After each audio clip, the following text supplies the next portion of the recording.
Well,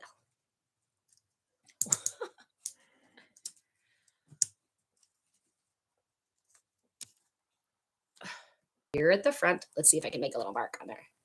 No. Your third eye chakra is there at the front, and the back of it is down here at the pineal gland. So what is that? It is the 45-degree angle for me to communicate with higher self and subconscious self, superconscious self, guides, spirit, source, and material, shadow. So this is my information highway. Okay, we are still getting back to this, I promise you. This is actually all just structure of the system, right? So that energy comes in, activates my defibrillator cells. My defibrillator cells start pumping and helps, it generates the toroidal field of energy around me and offers oxygen, right, to my system, literally transfers, turns breath into life here within my system.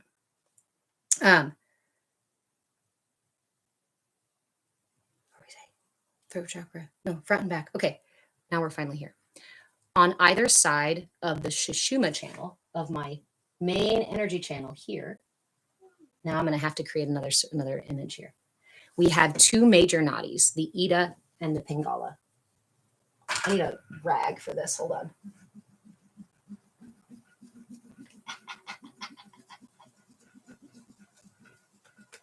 Okay, this is where it gets a little bit twisted. Hold on.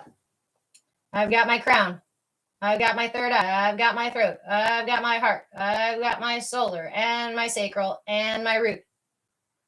Okay, this is the top of my system. And I've got my toroidal field generating. Look at that cute little apple with buttons. All right. The nadis, the miter nadis, the Ida and Pingala, start from my third eye chakra. Because this is all the material space. This is my connection to the ethereal. This is my ascension portal, right?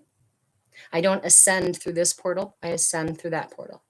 So the whole of my material self is interacting. And this is a bridge between my material self and my ethereal self, right? So from that bridge is where our Ida and Pingala arise. So we've got it coming down either side. It then intertwines, interlaces. See if we can do this. Around each chakra. Remind you of that whole DNA sequence twisting thing? Yeah. Because everything is macro, micro, because we are not isolated or separate from the world. We are literally created on the exact same systems as the rest of the world, the Fibonacci sequence. Okay. So let's do this together. If you've done it before, do it again with me, please, so that we can really inform ourselves to truly understand our systems. If you understand how you can take the remote control apart and put it back together, then you can put it back together, right? If we don't understand how to put it back together, we're not going to be able to fix it. So right hand is your Pingala. This is the solar yang energy, the rising energy in my system. Yeah. Ida, left hand. This is the passive falling, not falling, receptive energy, lunar energy, yin energy in my system. So remember this, my right energy goes up, my left comes down. What does that do? Let's imagine that these are two pulleys and this is just a little wheel right here. Which direction would your wheel turn if your right one went up and your left one went down? That means that the chakra, what does chakra mean? Wheel. Why wheel? Because these are vortexes. They're spinning, they're vortexes of energy, right? So which direction is your third eye twisting? To your left or to your right?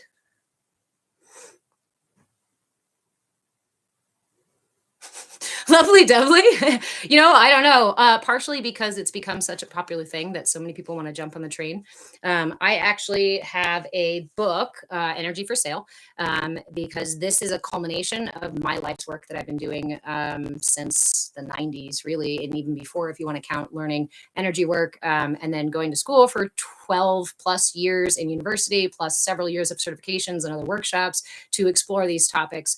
And I used to also operate from this pretty out of balance. Like I wanted to be part of it, but I didn't know how to operate within it. And a lot of people are doing that too, but that's part of the path. And so instead of condemning people for exploring their path, right?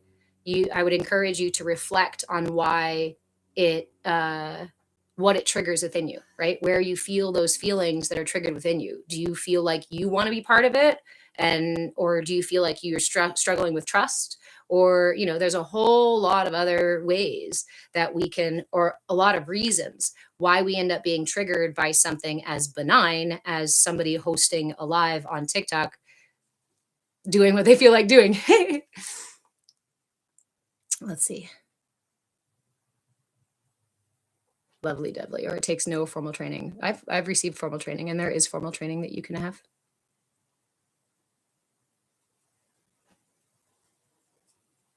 Oh, I see. So you came in with a narrative that you would like to project onto other people. That's not welcome in this space. This is our classroom space. So I'm going to go ahead and mute you. You are welcome to hang out here and learn in this space. But what's the name of my book again? It is Energy for Sale, the energetic blueprint for consumer conditioning. And again, this is something that I've been working on since the 90s, if you want to say it that way, or doing the energy part even before that. Crispy, love this explanation. I'm understanding so much from this. You're very, very welcome. And in terms of the energy body, and in terms of energy work, and in terms of the Vedic sciences, if you ever run across anybody who's like, chakras are bullshit, or chakras are demonic, or your energy body doesn't exist, that's a bunch of woo-woo nonsense. It is entirely up to you whether to have that conversation with them, whether to follow their rabbit hole or to follow your own rabbit hole. But I want to remind you that the information that we have about the energy body is we have studies and scientific exploration of it as far back as 1500 BC, which is why we understand that it's been co-opted by the institutions of religion and the institution of capitalism so that they can use it as a way to divert you from the true essence of power that you actually have.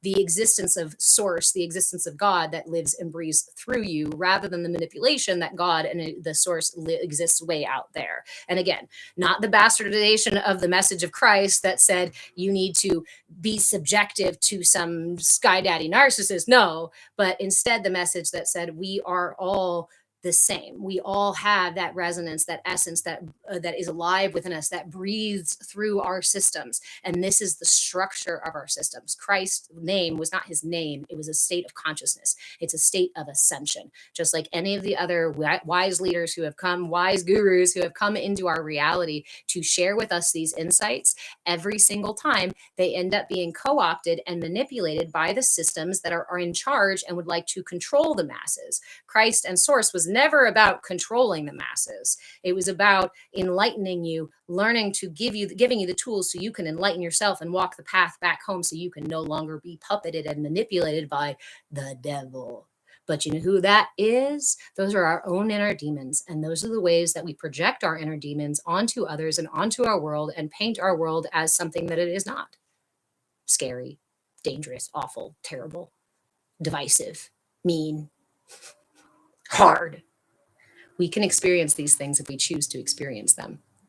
And I even talk in my book, Energy for Sale, all about, not all about, like I said, it's a pretty brief little run through here, but we talk about pre-modern persuasion, religion, power, and storytelling, and how we have been collectively manipulated by systems from the beginning of time, from as early on as we realized that we could manipulate people to serve our own means. But at this point, it's become so insidious that you're being programmed from the moment you're born. You're being programmed from before that, and your parents been programmed before that, and before that, and before that. Why?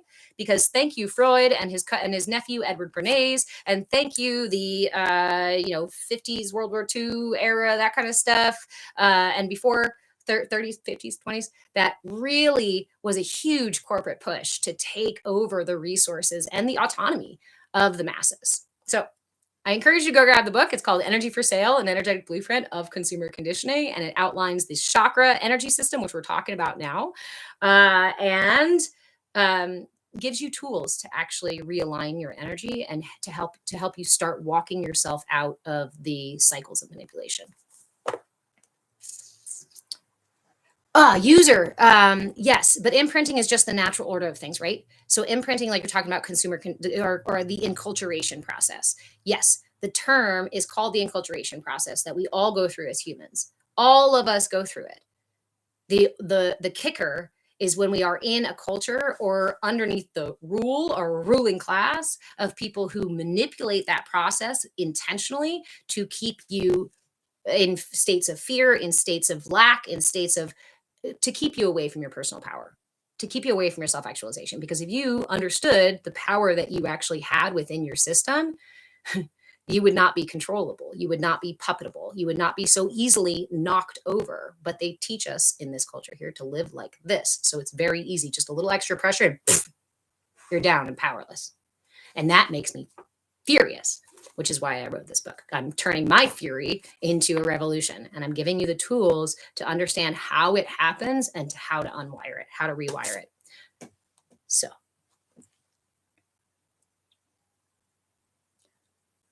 somebody's got a birthday. Thank you, Jessica. I'm going to pin you up here at the top just for saying so.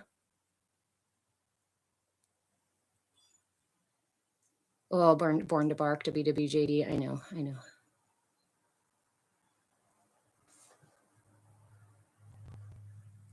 Lily, you'd love to get more formal training on this, but mine is 1010. Are you talking about this, the energy system? So I'm actually, the reason I've been teaching online for the past several years is so that I can put together a full-on course. I'd like to create a full several month, like self-paced kind of course so you guys aren't stuck to schedules and stuff, because I know we have all those different schedules. But the reason I'm doing these classes is to help hone in on what you guys really need, really want, and what is most important in this space or in these in the classes. So that's also why I created at the end of the book here, there's this QR code. That QR code right now just takes you to my Patreon page. But as soon as once we get moved to a new spot and get a little more settled, I'm going to start doing a monthly Zoom call where we can dive deeper into the subjects of the book. You can ask whatever questions you've got, and we can actually put into practice, not some of the things in the book, but some of the more intricate, I don't know, some of the other practices. Because in the book, I give you really simple things, but I want to give you a little extra by using this QR code to create a Zoom call. And in that Zoom call, I even say it here in the book, come join me in the Zoom calls, come join me in class so that you guys can help me compile the information, create the courses in a way that's actually going to be supportive and useful for you. I actually would really like to create like a certification course in this kind of thing, but it's so much for me to do on my own. I actually really need a team. I'm just not at a place right now where I can actually focus with a team. So there are other things that we need to sort through. V Breezy, I've studied the energy body for quite some time, but your explanations are the best I've heard. Thank you. Lee, this live is resonating so hard in the best way. Oh, thank you. Growing collective, growing wild. I just had meningioma. I can't say that right now. Brain tumor. And part of my skull removed on the right, just above my hairline. I would encourage you to do. Hold on. I had an intuitive response there. Growing Wild Collective, if you're still in here. Do you have any regular practices, energetic practices that you're doing to support yourself right now? Awesome. Soul Kiss. Keep taking notes. Also, you guys, I do have it's called the Inner Light Map over in my shop. If you want a pre-created like 5 PDF little thing that you can just print several copies off, I made those so you can follow online class. So you can take in the tools and reflect on your energy body, or reflect on how your tools are working for you, or just write down these kinds of notes. Again, that's on Patreon. I am Move with Change on Patreon. Okay. I caught up. Now I got to catch up this way. Born to Bark. Yes, Little Prince. What is essential is invisible to the eye. So think about this, because it's such an important, right? We talk about that. What is essential is invisible to the eye. My way of looking at that is when we understand that the universe is made up of a small fraction. It's just a small fraction of mass, right? Dense matter is actually like this much of the whole of the universe. And this is why we know that the Western mindset of very material, hammer and nail, fist and fight and divide, whatever, is a manipulation of the truth, because it tells you to focus only on the tiniest percent of truth, of reality, and says, no, ignore the rest. That's for your church to do. That's for your priest to do. That's for your government to do. That's for your whoever to do. It's not for you, little b. It's not for you. You should just go ahead and focus on this tiny little bit and leave the important work to the adults, right? Another manipulation, another very egocentric sort of, I'm better than you. I can do it better. So you just go ahead and sit your little butt down, you silly little human. I really hate those kinds of, yeah.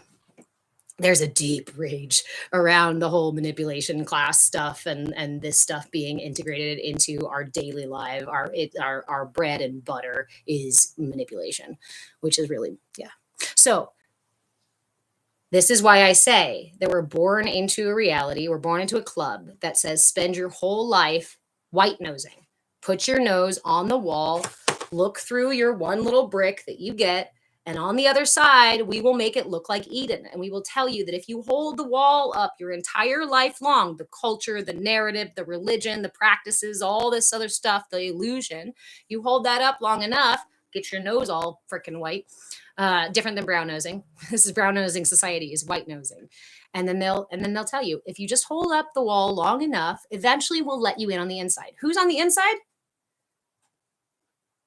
1%, pop stars, the manipulated culture, the falsified culture, the things that they want you to see, to show you. And at this point, we can say that this is a screen. It's just a screen. And we're looking into the little screen and we're saying, oh, as long as I follow all the rules and stay here and hold up the narrative and the paradigm, eventually I'll win too, right? I have way more in common with billionaires and superstars than I do with my neighbor or a person who came from another country, right?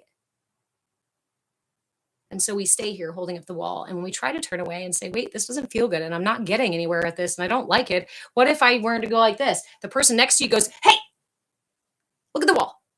We are all busy doing this work. You need to do the work too. You can't change the system. You can't fight the system. So you've got to work inside of it.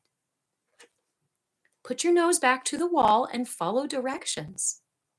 Because only we know what's good for you, you silly little human.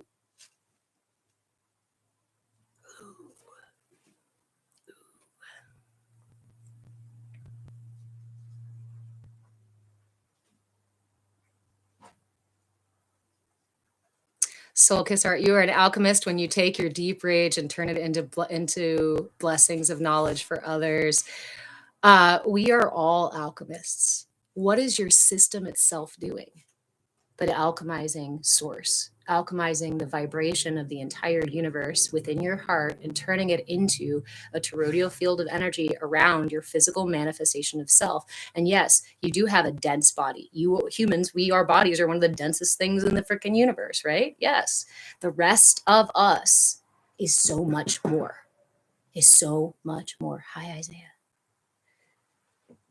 Thank you for the like and share. I've never been good with directions. So this is the generational thing that I really like. I was just talking to my kid the other day about the generations, and we were talking earlier about them. Boomers being Virgos, or the generation of Virgo. That was their Pluto sign. So they're very rigid and follow making directions, right? And they had a big part in crafting what we're doing today. Gen X was Libra. So trying to bridge the gap between that stuff and trying to find balance and equitable resolution for everybody, or just not. And then millennials are the Scorpio side. Are the Scorpios. We went down and we unearthed all these things that are not actually copacetic. And we went down in the depths and we came back up and we're like, dude, the system is rotting. The foundation underwater here, this is falling apart. There's nothing for us to stand on anymore. And Boomer says, if you just follow the directions and stay in line, then we'll go ahead. It'll work for you. And then the Gen Z, who are they? Sagittarians. What does Sagittarius do? Shoots that arrow way the fuck out there to go find the truth, to go on a journey, a deep, profound journey, and take us with them and come back with the information they find. Why can we not get them to classic Gen Z doesn't want to work? Because they're not fucking designed to do so. Their entire generation is to move us from where we've been here to where we're going, to reach out for it. Then we're talking about other, right? Because then we've got Capricorn next. So Gen Alpha in Capricorn, doing the actual toiling, doing the actual work, building the stuff. What comes after Capricorn? Aquarius. And I told him the other day, I said, okay, as a Gen A, as a Gen Alpha, when those Gen betas, when the second ones come in, I don't know which one's going to be Alpha after Alpha. When they come in, they're Aquarians. So you're going to have to let them paint those buildings that you built so painstakingly, however they want to paint them. You're going to have to let the next generation come in and work inside of the structures that you built with a lot of this. Because as a Capricorn, you're not going to be able to contain an Aquarius. And as the collective, we do not need to contain our Aquarians. We need them, right? And that's, yeah. So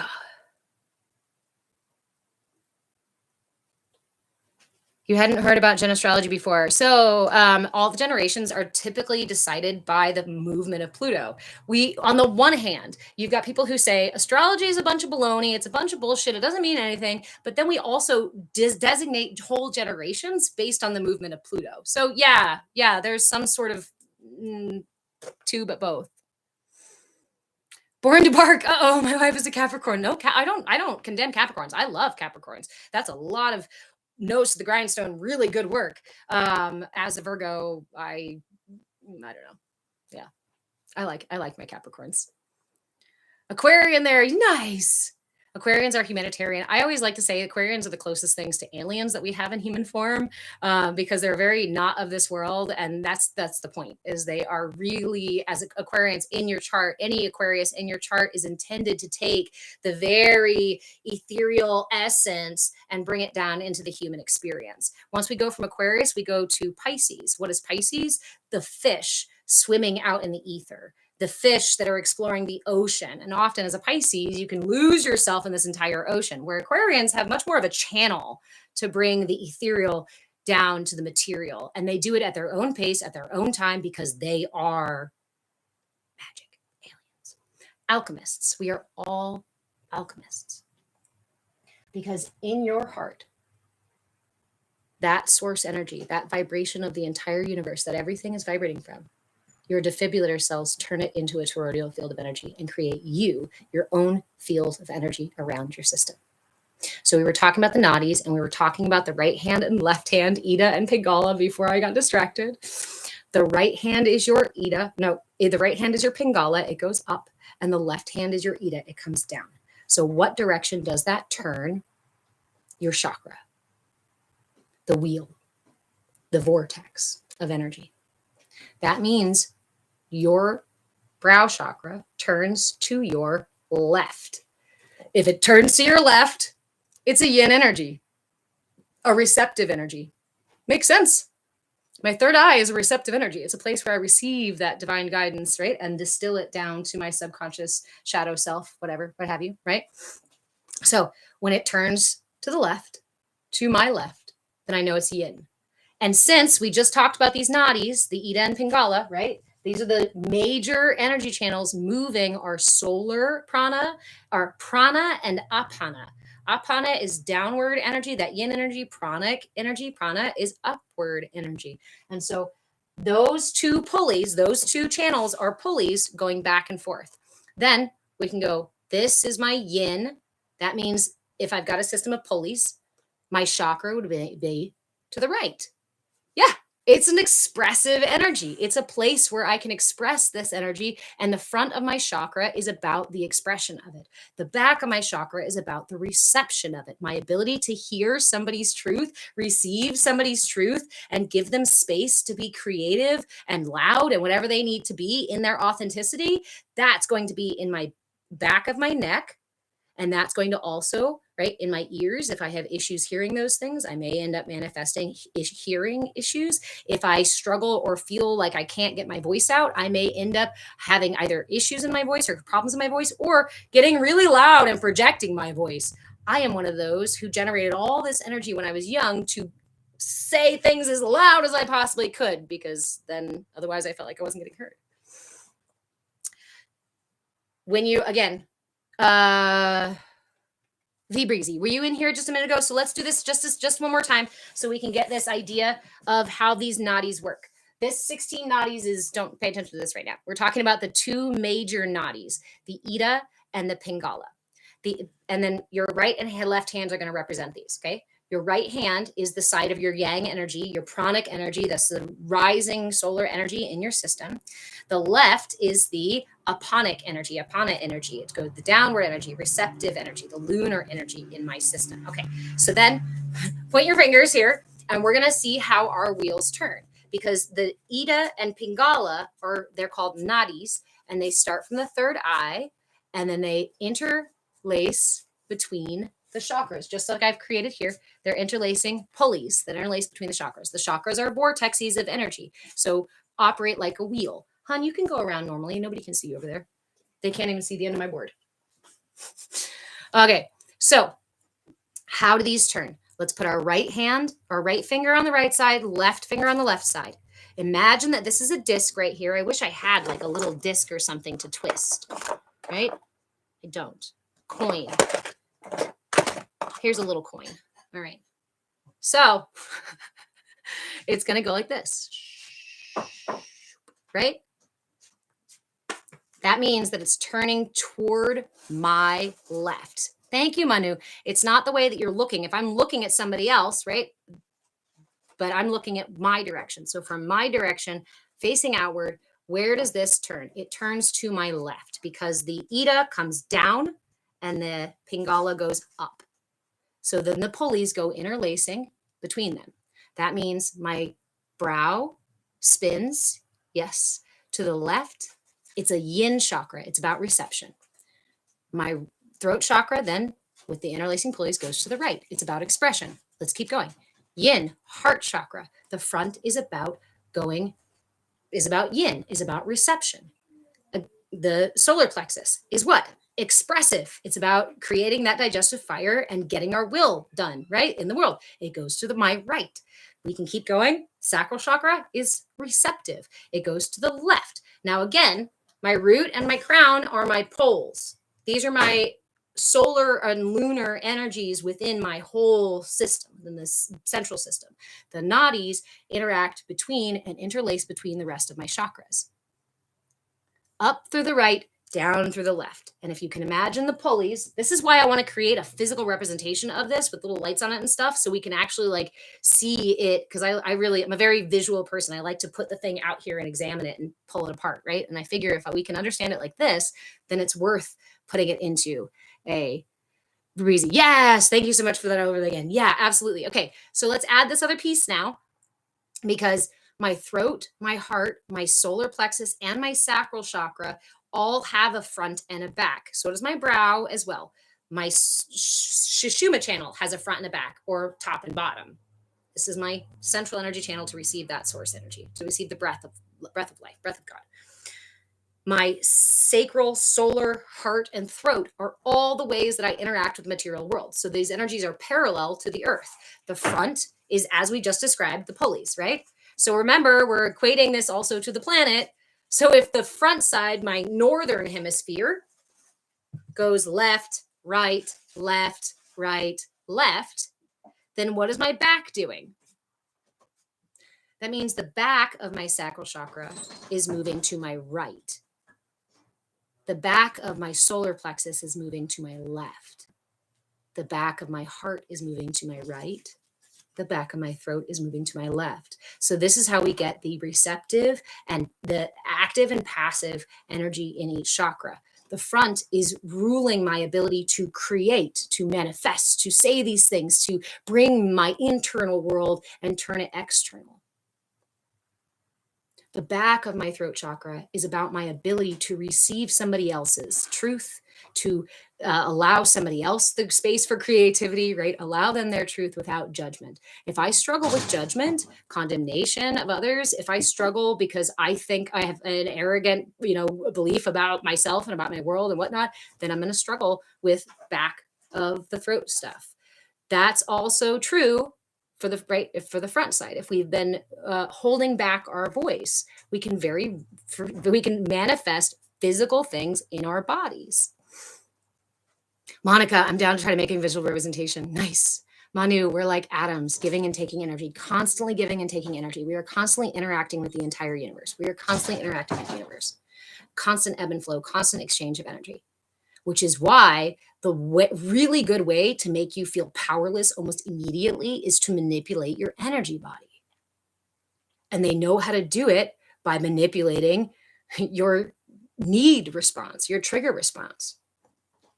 If we look at the hierarchy of needs that Maslow got from the Blackfoot Nation, we can understand that there are intrinsic needs to the system. These are obvious at a certain point, right? Like, obviously, I need food, water, sleep, shelter, right? Obviously, I also, actually, not so obviously because of the manipulation of our culture, obviously, but I also need other people. I also need good relationships. I also need an ability to express my purpose and my creativity and express my will in some direction and feel like I have some level of control over my life and some power in my life rather than feeling powerless. I do have an actual need for love, and so do you, to both give and receive it. My system has real needs. And when the culture says, hey, what if we rewire their system so that they can't get those needs met? For example, food with toxins in it, social media, fake, online friends, right? Oh, but I feel like I belong and I'm so connected. Really? Or is it a falsified version? Thank you, my friend. Is it a falsified version? When I consume food that is empty or devoid of nutrients and or filled with toxins, does it actually nourish my system, or does it give my system the false sense of fullness? Because we haven't been taught to focus on actual nutrients or how we feel. We've been taught to focus on doing what we are told at certain times and in certain amounts. We can start it from, I'm devolving again. We were talking about the energy body because I'm getting back on the whole cultural thing about how that we manipulate our bodies. That's why I wrote my book, Energy for Sale, an energetic blueprint of consumer conditioning. I am going to rope us back into talking about the throat chakra. We just went through the whole structure of the energy body. I do talk about that in here as well. In the first section, I go over how the energy body works, as well as the stages of development for each of your chakras. Why is that important? Because those align with the stages of social emotional development, cognitive development, physical development. It already aligns with all these things. And it tells us exactly what times of our lives those patterns were rooted. So my root chakra is developed in the first year of life or so, right? So most of the patterns to my root chakra are going to be rooted in my experience then. Hey, blindly evolving, how are you? It's all interconnected. Yes, absolutely. So energy for sale. I'm going to get back to talking about the 16 nadis, minor nadis. So again, we have the two major nadis. That's what I was going to write up there. I lost my pen again. I haven't even drank my coffee, you guys. Maybe it's the full moon. It's probably the full moon. Found it.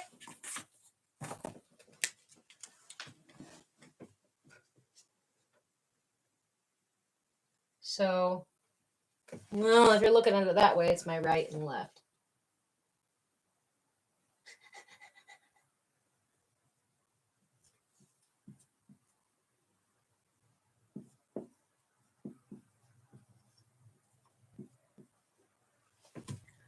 You are Ida and Pingala, Pingala.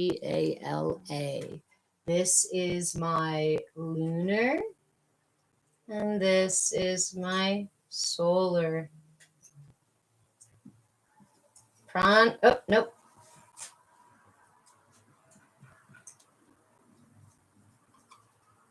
Pranic. Upward rising energy. You probably can't see those words now. I'm getting small. Aponic. Downward energy, resting energy, receptive energy.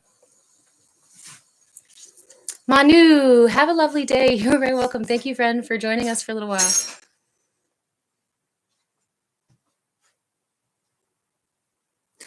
My partner just said, yeah, the moon's full, stop feeding. I haven't even eaten my breakfast. Like, I got so excited to talk to you guys. You guys, those of you who've been around for a while know that last year I was teaching 4 or 5 times a week because of how compelled I felt to express these things after so many years of holding them in, of regurgitating them, and of not actually putting them into practice. Now that I have taken this information and distilled it into inner standing, it's a totally different ballgame. So I created this book so that I can give you the structure, right? So we can get on the same page for how this whole system works. And once we're on the same page for how this whole system works, I'm still getting devolved again, aren't I? Okay. Throat chakra. I said I would teach you a couple of pranayama practices for the throat chakra. We did Brahmari breath last week. If I could go back to talking about other things, my enthusiasm is excellent. Well, I'm really excited about it because it's really important. And because when I found these things, bits and pieces, it was light bulb after light bulb after light bulb. And we were literally beings of light, right? So things were just going pew, pew, pew, pinging off inside of me. And I was like, oh, the magic. I found the magic. I found it. Look, we are alchemists. We are all alchemizing things, but we live in a culture that says you're not an alchemist. You don't have energy going through you. Everything you need is outside of you, you silly human.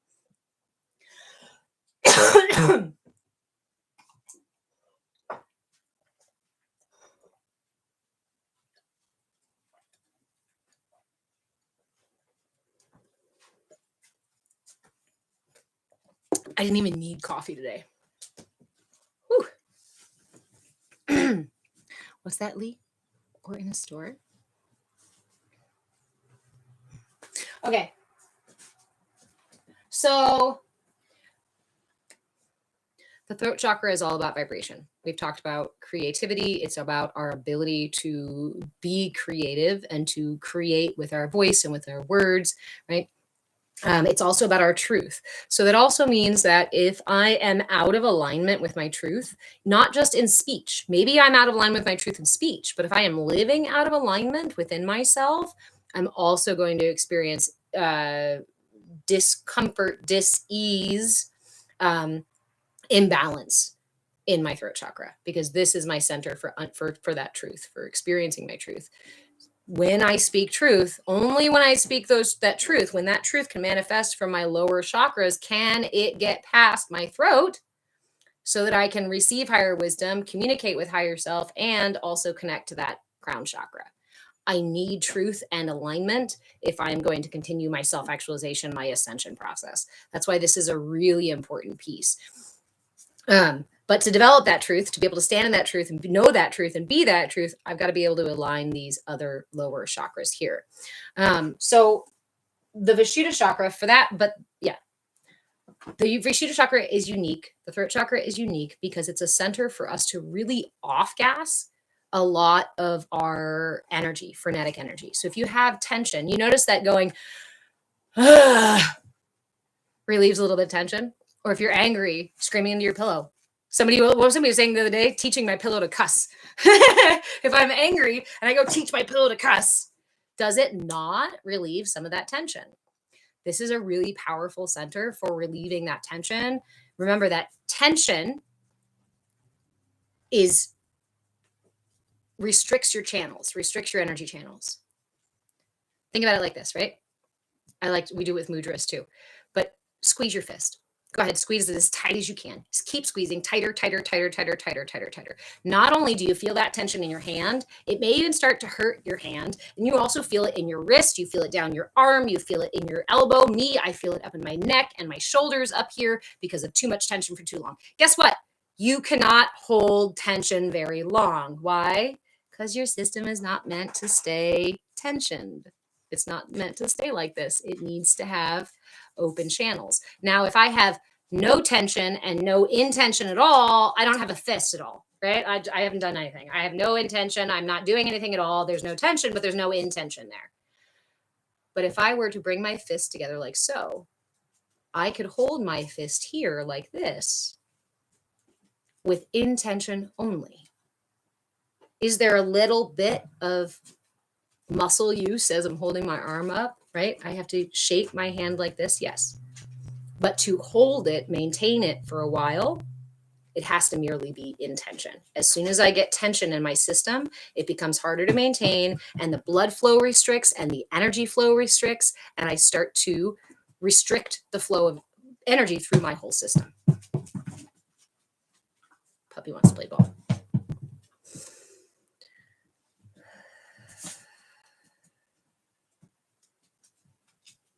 This is why we go back to the practices of, hold on, I need to plug in my phone. I'm only at 5%. Turn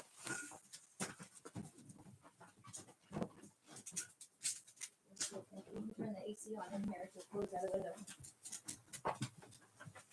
window. By the way, yeah.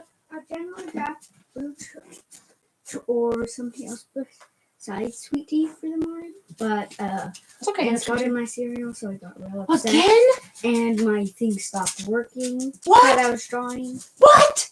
Yeah, and so I just wanted to something to sweeten out. Hey, you know what? You're okay. Hey, come here. Can I give you a hug? Yeah. Good job knowing that you're getting yourself a little bit of something to sweeten up and support you this morning with that frustration. I saw some frustration on your face. Is that why you went to bed? You were like, screw it. Oh, I was just grabbing a book. Oh, okay. Well, after my bagels, may I have a gummy bag, please? Maybe. Okay. Will you turn your astronaut off, though? Yeah. Those ants.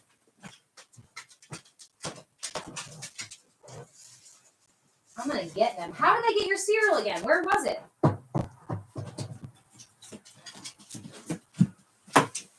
On the crates? Yeah. Dang. But they also got into 2 bubble boxes, but they can't break the plastic. No, they can't break the plastic. All right. Well, I cleaned off the shelf and I thought I got rid of them, but I guess not. Let's see if this can even reach you guys. I might have to pull you in a little closer. Uh-oh. You lose the board there, and then if I do that. Hey, Mobius. Yes, absolutely. Go for it. Okay.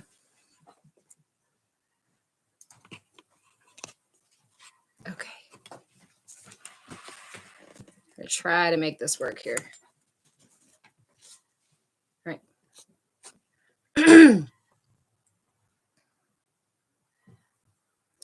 Okay.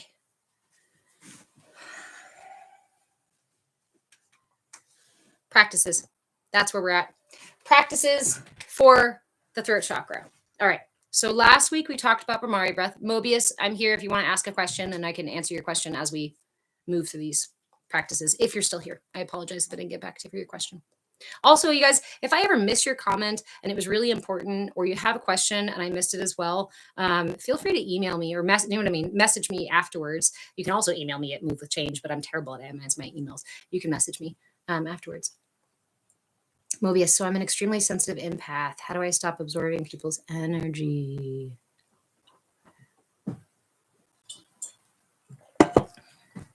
Learning to recognize what energy is yours and what energy is not yours is the first and most important step in that. And that comes down to the simplest practice of being able to ask yourself, is this for me or is it not for me right now? It's a very similar energy as saying, is it of me or not of me right now? And realize that every single person is both pushing their energy out and trying to pull energy in. And a lot of us, because we're still out of balance and unhealed, we are used to engaging in that push and pull. My experience of love before I had done a lot of this work was codependency, was exchanging energy, pulling energy from somebody else and giving energy. My experience of success, right, was taking energy and giving energy, was taking somebody else's energy to make myself feel better. Self-esteem, right? All of these things we are culturally encouraged to exchange our own finite amount of energy instead of sourcing that energy from actual source itself. So what a lot of us are dealing with, because humans are naturally empathic. Humans have a natural capacity for empathy. If you no longer have empathy, it's been conditioned out of you. We got to flip that narrative back over correctly, right? Right now, we're dealing with the hanged man in our culture. Everything's upside down and inside out. And therefore, to find the truth, we often have to turn it back on its feet and write it, right? So, we are conditioned and encouraged to engage in all kinds of push and pull energy, because we are also taught that humans are naturally combative and aggressive, and that we are also separate and different from the entire universe, which none of those things are actually true. And we even have evidence in scientific studies and things like that, and exploration in psychology and philosophy and the Vedic sciences, as well as in other sciences, in modern sciences, that have confirmed that. But the cultural narrative doesn't reflect that, because science does not write the cultural narrative. The controlling class writes the cultural narrative. And now TikTok's going to take me off the FIP because I actually called them what they are.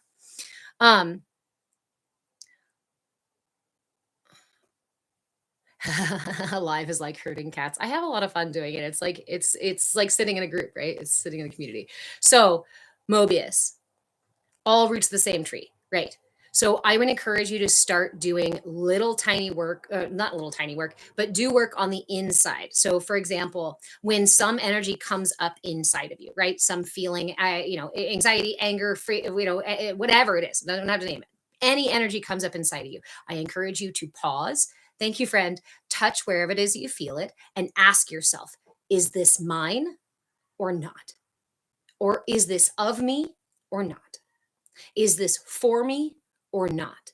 And when you ask that question, please open all of your ability to perceive. Listen. You may hear it in words. You may hear it in an energetic shift. You may hear it in your physical body, because sometimes these things come up and they're so not for us that when we finally ask the question, because we're so used to pushing them down or just interacting, just reacting to them, that when we finally pause and ask our system, hey, is this what you want to be doing? Your system may go, no, holy moly, I've been trying to communicate that to you for freaking 15 years and only now you ask? Okay, yeah, I'm here, I asked, you don't want to do this? Okay, so what are we going to do instead? I don't know, let's go jump about it. All right, let's go outside and jump around about it. Holy shit, wow. Then we learn to process the energy that's happening inside of our systems. When we become clearer, when we clear our pathways for the internal experience to process, it becomes so much more easy to feel it when something comes through that isn't really yours. Mary, yeah, like where in the hell have you been to? Okay, I'd like to pause for that one, because that was the message that really broke my heart about 4 or 5 years ago, when I sat down with myself for the first time and started really actually loving myself and meeting myself with compassion and building trust. And the thing I heard over and over and over again, and I'm going to get emotional about it. The thing I heard over and over and over again was, where the fuck have you been? I was so mad at me for giving away all of my energy and all of my time. And I learned it through the same conditioning that we all do. And my mother is still doing it. But even in that, the magic, right? The alchemy is even in that moment. I held space and I heard the part of me that said, how dare you? How dare you give it to everybody else and ignore us? How could you? Because I deserve to be mad. And that was a real feeling and it was real energy. And I really did deny myself and ignore myself and hurt myself just for other people. And I can forgive myself and love myself through it because I was doing only what I thought was best. I was doing what I thought was the right thing to do, as we all do.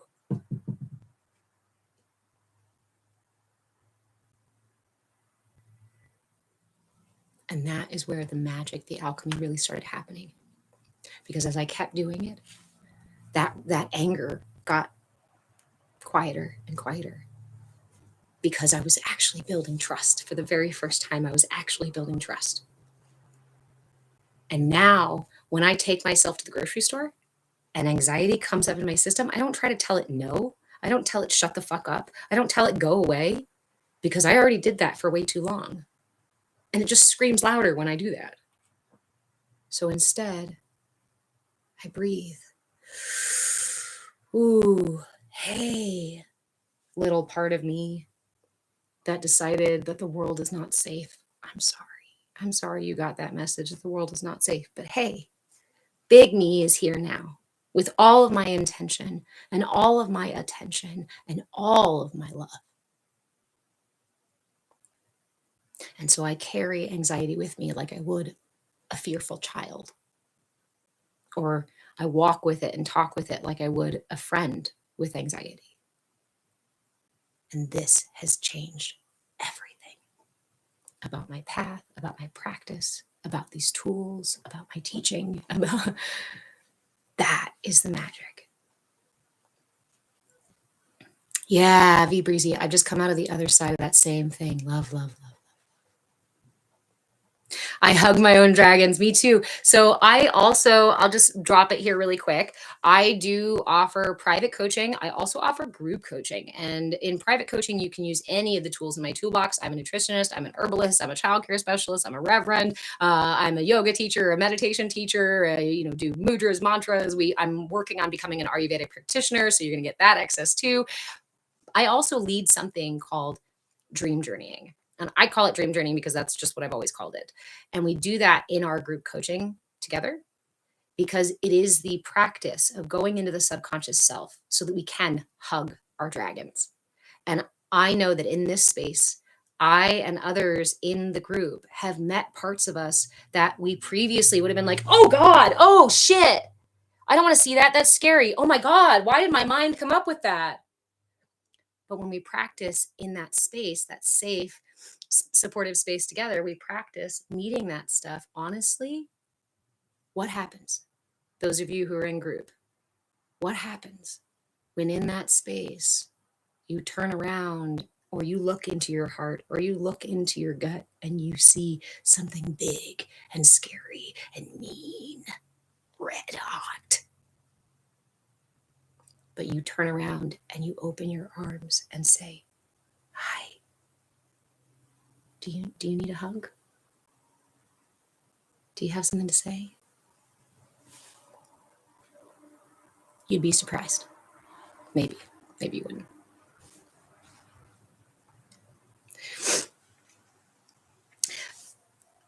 But imagine if, as a 2-year-old, a loud, playful, powerful, I am energy, somebody shoved you inside of a box and said, shh, and forced you to stay in that box. Say you're 40 something now. And since you were 2, that energy has been just circulating through the gut down here because you're not allowed to be loud. You're not allowed to make too much noise. You're not allowed to just touch whatever you want. You're not allowed to just go get what you want or take what you want. You're not allowed to be so human. So we shove it down and we shove it down and we shove it down. We shove it down. We shove it down. We shove it down. Do you think that 2-year-old is going to just keep taking it? that energy, guess what? Remember, my finite toroidal field has only so much energy, and my system does not function by holding tension. So if I'm out of balance, I need tension in my system. It generates tension in my system. When I'm in alignment, it reduces all that tension. So if I am shoving my emotions back down, if I am ignoring certain parts of me, if I am compartmentalizing and doing this other shit to misalign myself, I'm going to experience tension in my systems, and that tension is going to build, just like gas. If you put something in your digestive system that does not fit with your system, it starts to rot. It starts to create what? Pressure. So it can be released, either that end or this end. Your emotions are the exact same thing as a belch or a fart of your system. It's just a different part of your system. They're the exact same thing as, because they're temporal, like your entire system is. Your digestion, I eat something, it processes and it leaves me. My energy, it rises when I wake up and throughout the day, and then falls again when I sleep. Everything in this life is temporal, and your emotions are also temporal, and your energy characters and your energy patterns are also designed to be temporal, not static, not exactly the same every day, which means your system is dynamic. That makes it way easier to address. Okay. Under pressure. Can we give ourselves one more chance? Thank you, Mobius. So this is why, in terms of mindfulness, right, one of the most powerful tools that you have in your box, we already mentioned, is it for me or not for me, right? When do I ask, is it for me or not for me? Any time I feel tension. What do you mean? Anytime my breath skips. Anytime my heartbeat beats funny or speeds up. Anytime my gut starts to contract. Anytime I feel my shoulders pulling up like this. Anytime my brow starts to furrow. Anytime my voice or emotions start to cause all that interaction occurring, right? All of that stuff is tension because your system is trying to rebalance itself. Another good analogy for this is if you try standing up on one foot. Let's do it together. I am actually in a spot where I can do this one today, so we'll do it together. Go stand on one foot. Come stand on one foot with me. Try not to out the hole. Okay, I'm going to do it. And I'm going to do it in this like weird combobulated way to try to stay inside the screen. All right. As long as you are not balanced, there's a lot of tension in your body. And this is why you start to ache when you're trying to find balance, is because your body is tensing and releasing, tensing and releasing, tensing and releasing to try to find center. What happens when we actually find center?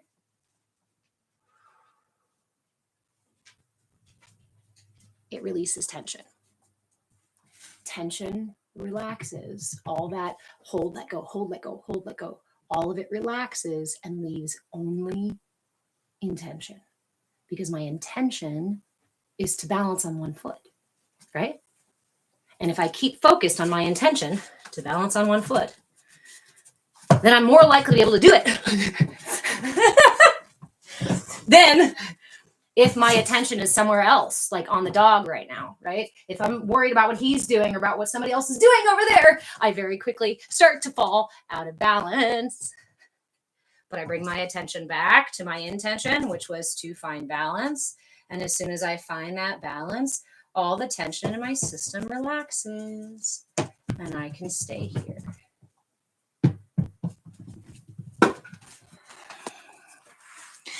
Same exact thing with any other tension in your system. Same thing. If there's any tension in your system, in your breath, in your body, in your being, it is a sign that you are out of balance or that your system has a need. And if there's a need, we are falling out of balance. Flow life, low back pain. We were talking about the front and the back of the chakras. So let's review where our chakras are real quick. I would invite you to grab a Y or a shaka with your hand. Keep your pinky and thumb extended, and we're going to go through each of them. So your root chakra, if you're sitting down right now, you're sitting on your root chakra. We don't have to measure where that one is. It's on your bottom, right? It's your perineum, it's your pelvic floor. Your sacral chakra. Take your pinky and take your thumb and put it in your belly button. Put your thumb inside your belly button, and then use your pinky to wiggle it down and find the top of your pubic bone. This is your sacral chakra. And the energy there around your sacral chakra has a front and a back. So directly behind the sacral chakra is your low back, your sciatic area. And this is the back of the sacral chakra. The sacral chakra is about nourishment. It's about our ability to get our needs met with trusting the universe. It's our center for setting boundaries. It's also our center that rules our mobility. So it's ruled by water, and so it rules our joints in our system, our ability to be flexible or not, our ability to sway and bend when the music's playing, or that life gets crazy and tough. If we're very rigid, then we likely have imbalances in the sacral chakra. You're very welcome, Born to Bark. Anywhere in your system, my favorite thing to do with this, with the energy body, right? When you're like, oh no, I have no idea how to address my energy. I don't know how to balance it. I don't know how to figure out what's wrong. You can take a coaching session with me if you want to. The coaching is available on Patreon. I move with change on Patreon as well. You can also send me a message if you want to sign up for coaching and that kind of stuff. But if you want to do it on your own, because I am not the money mindset gatekeeper shit here, I'm going to tell you how to do it. Anytime you notice a physical manifestation, tension. If there's pain, there's tension. So where you find pain, start there. If I've got chronic neurogenic thoracic outlet syndrome, and about every vertebra in my neck is out of place. A lot of work in the throat chakra and really out of balance. Flow Life, I'm so glad you found me. And anybody else who just found me today, please make sure that you follow me, not just here on TikTok, but also on YouTube. I move with change on YouTube as well. TikTok has lately been flagging just about everything I put up there. A big part of what I talk about, again, is how the whole system is manipulating your energy body and hijacking your system so that it can control your choices, your life, your attention and intention and all that shit. And they typically don't like me talking about that. I can't even use the words to talk about that. Otherwise, they flag me or they take me off the FYP. So please go follow me on YouTube as well. I move with change on YouTube. You can come join me in our Discord space. I can send you the link directly if you want to message me, or you can find me on Patreon. I am Move with Change on Patreon as well. Remember, move with change, right? Because change is constant. It's about how you move with it, right? I move with change anywhere I exist. That's where I am. That's who I am. I'm on Patreon. I'm on Linktree. I'm on Buy Me a Coffee. I'm on YouTube. I'm on TikTok. I think I have an Instagram presence, but I don't really use it. I might have presence on other places too. But the main places that you want to follow me are TikTok, YouTube, because all my shit goes here on TikTok. We do most of our stuff here on TikTok, but also follow me on Patreon if you want to stay up to date on things that I'm doing. There's more information and a link to stay connected. If you buy my book, well, not if you buy my book, but when you buy my book, there's also a link that'll get you to those places. My book is Energy for Sale. There's a bit.ly link right here on the screen on TikTok, on YouTube. It's in the description. And you can find it on Amazon. Awesome. Thank you, Flow Life. So is Amazon the best option for you, Born to Bark? No. And this is, so here's the thing. And this is the funny thing I was laughing about, before, is that the whole book is about how marketing manipulates your system. And we know that Amazon is definitely a part of the big corporate reality that is intentionally manipulating your system, actively intentionally manipulating your system. So when I went to publish this, I thought, I don't want to put it on Amazon. I was really resistant to putting it on Amazon. But I was working with my publisher, and she basically was like, look, I know it's shitty, right? She goes, but it's the quickest way that you can get information out there. And sometimes we have to just work within the structures, right? We can't change the system. We can, but sometimes we work within the system to make those longer term changes. And the most important thing is to get this out to you. So it's on demand by KDP Publishing. They publish them on demand. There's no stock, so you're not going to run out, right? I don't have to house a bunch of these here. They published it we got it done within a month, which was amazing with my publisher, Cynthia of Wand Publishing. If you have anything you want to publish and you want somebody who's going to work with you and really support you through the process, please go to wandpublishing.ca because she's in Canada. So we have billionaires in space. Oh, they didn't even go to space. They just went to like the edge of our atmosphere and fucking fell down. 20-second tap party. Thank you, Blindly Evolving. Thank you guys for the follows. Grabbed a link for the book later on the tap. Yay. Nice. Smart there. Born to Bark. Again, TikTok will also sometimes unfollow you from my stuff, from my account. So check back if you actually like, you like what you're getting here. I am doing my Saturday classes every Saturday from 10 a.m. until usually as long as we can go. I have group coaching on Mondays if you'd like to join us for that. I also have private coaching available. I actually have a couple of slots right now for private coaching. And remember, you can access anything and everything in my toolbox for private coaching: energy work, yoga classes, nutrition. I'm studying to be an Ayurvedic practitioner as well. So eventually those pieces as well. And mudras, mantras, meditations, whatever the heck, psychology, philosophy, whatever you want to tap into, you get access to that when you do coaching. Oops, into space.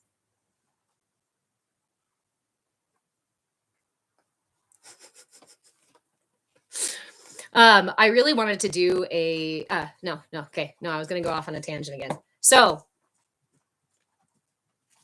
what stones do you enjoy using for your throat chakra? Anything blue. The throat chakra is blue. And I don't mean we just arbitrarily chose that the throat chakra was blue.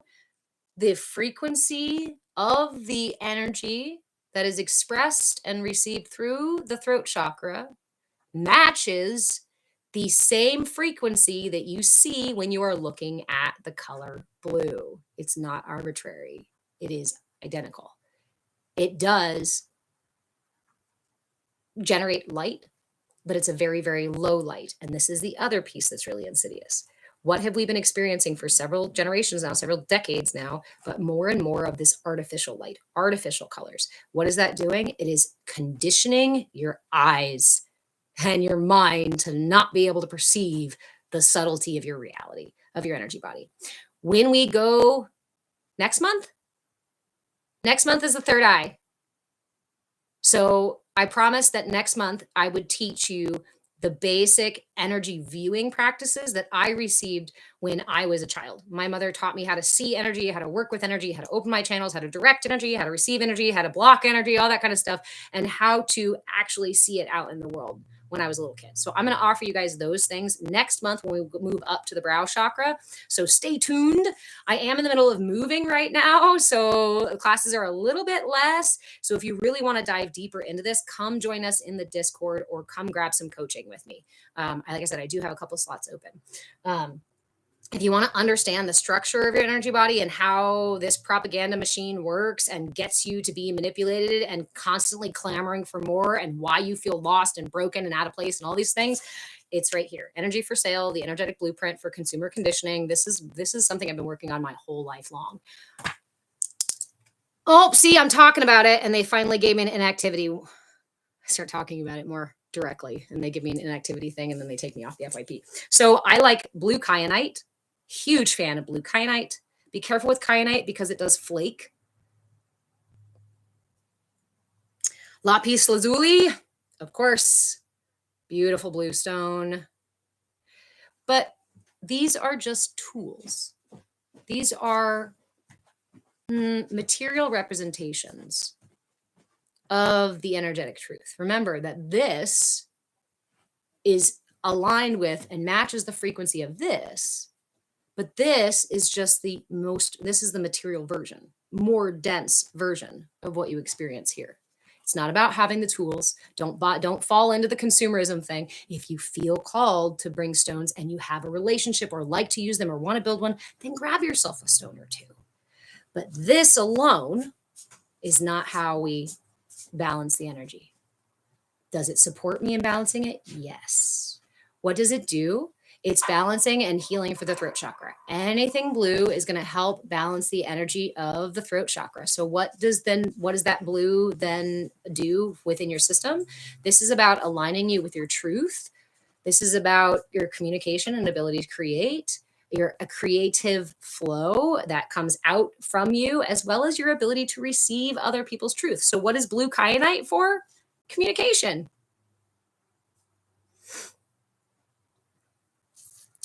We love the TikTok shop, and it's wonderful for the algorithm. Thank you, friend.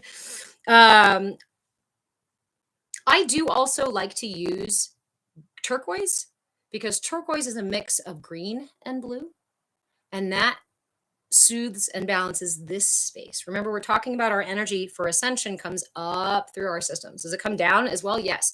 But if we're going to speak truth, we have to speak that truth on a solid foundation. If my root chakra is out of alignment, or more like quicksand, and my sacral chakra is constantly groping for things to be, for needs to be met when they aren't getting met, and my solar plexus feels totally powerless in a world where I'm constantly groping trying to get my needs met, and I got quicksand to build on, then my heart may also be laden with the grief of feeling so out of balance and lost and scattered in the world.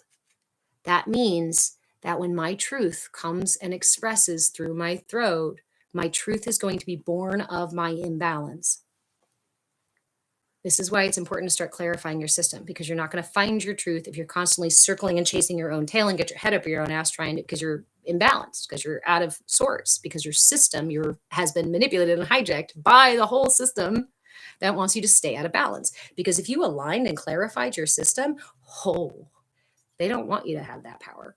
That's too much. They cannot, not too much. They cannot control you if you are self-actualized. Christ was self-actualized. The Buddha, right?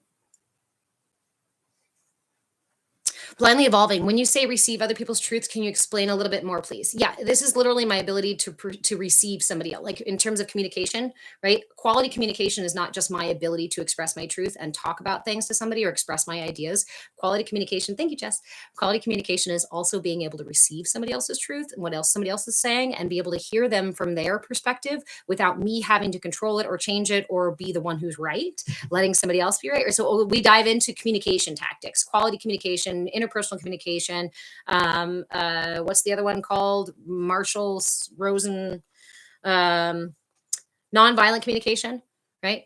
There's lots of tools that we can use to help balance our inner and outer, or external and internal, expressive and receptive energy of the throat chakra. So when I'm saying other people's truth, it's my ability to see somebody who is different from me and say, wow, you're beautiful and you can live in your truth, even if it doesn't match my truth. And we really struggle with that in the world today because everybody's arguing over what is true. So our ability to create from our place of truth is heavily manipulated and heavily thwarted right now, because again, a lot of us are operating on all these other things that we tried to build truth, personal truth on, but they were thwarted way down below.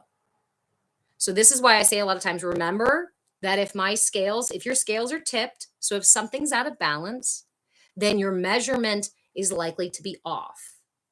That means my perception of the world, okay, is it true that the world is scary and dangerous? For me, yes. Why?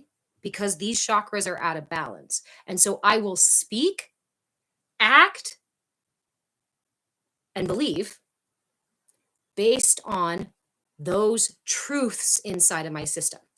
Are they true for me? Yes. Are they my highest truth, my self-actualized truth, my balanced truth? No.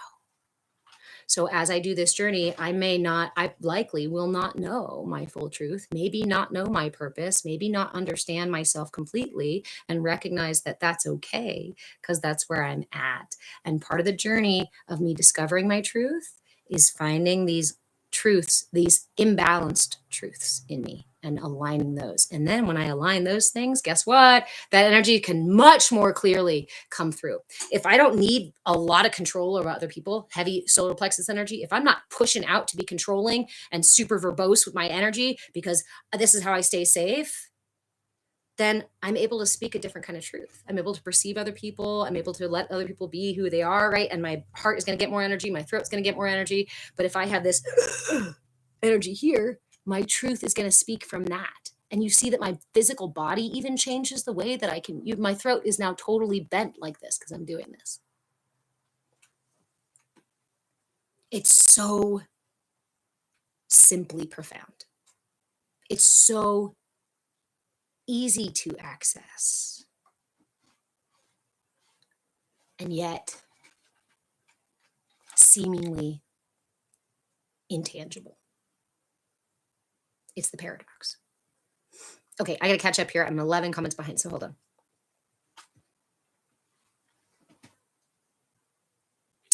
Okay, Tito or Titor, 2037. I feel like I have a blockage and can't say what I want to say. Does it help with that? Yes, it'll help clarify your stuff. But you may have commented again here.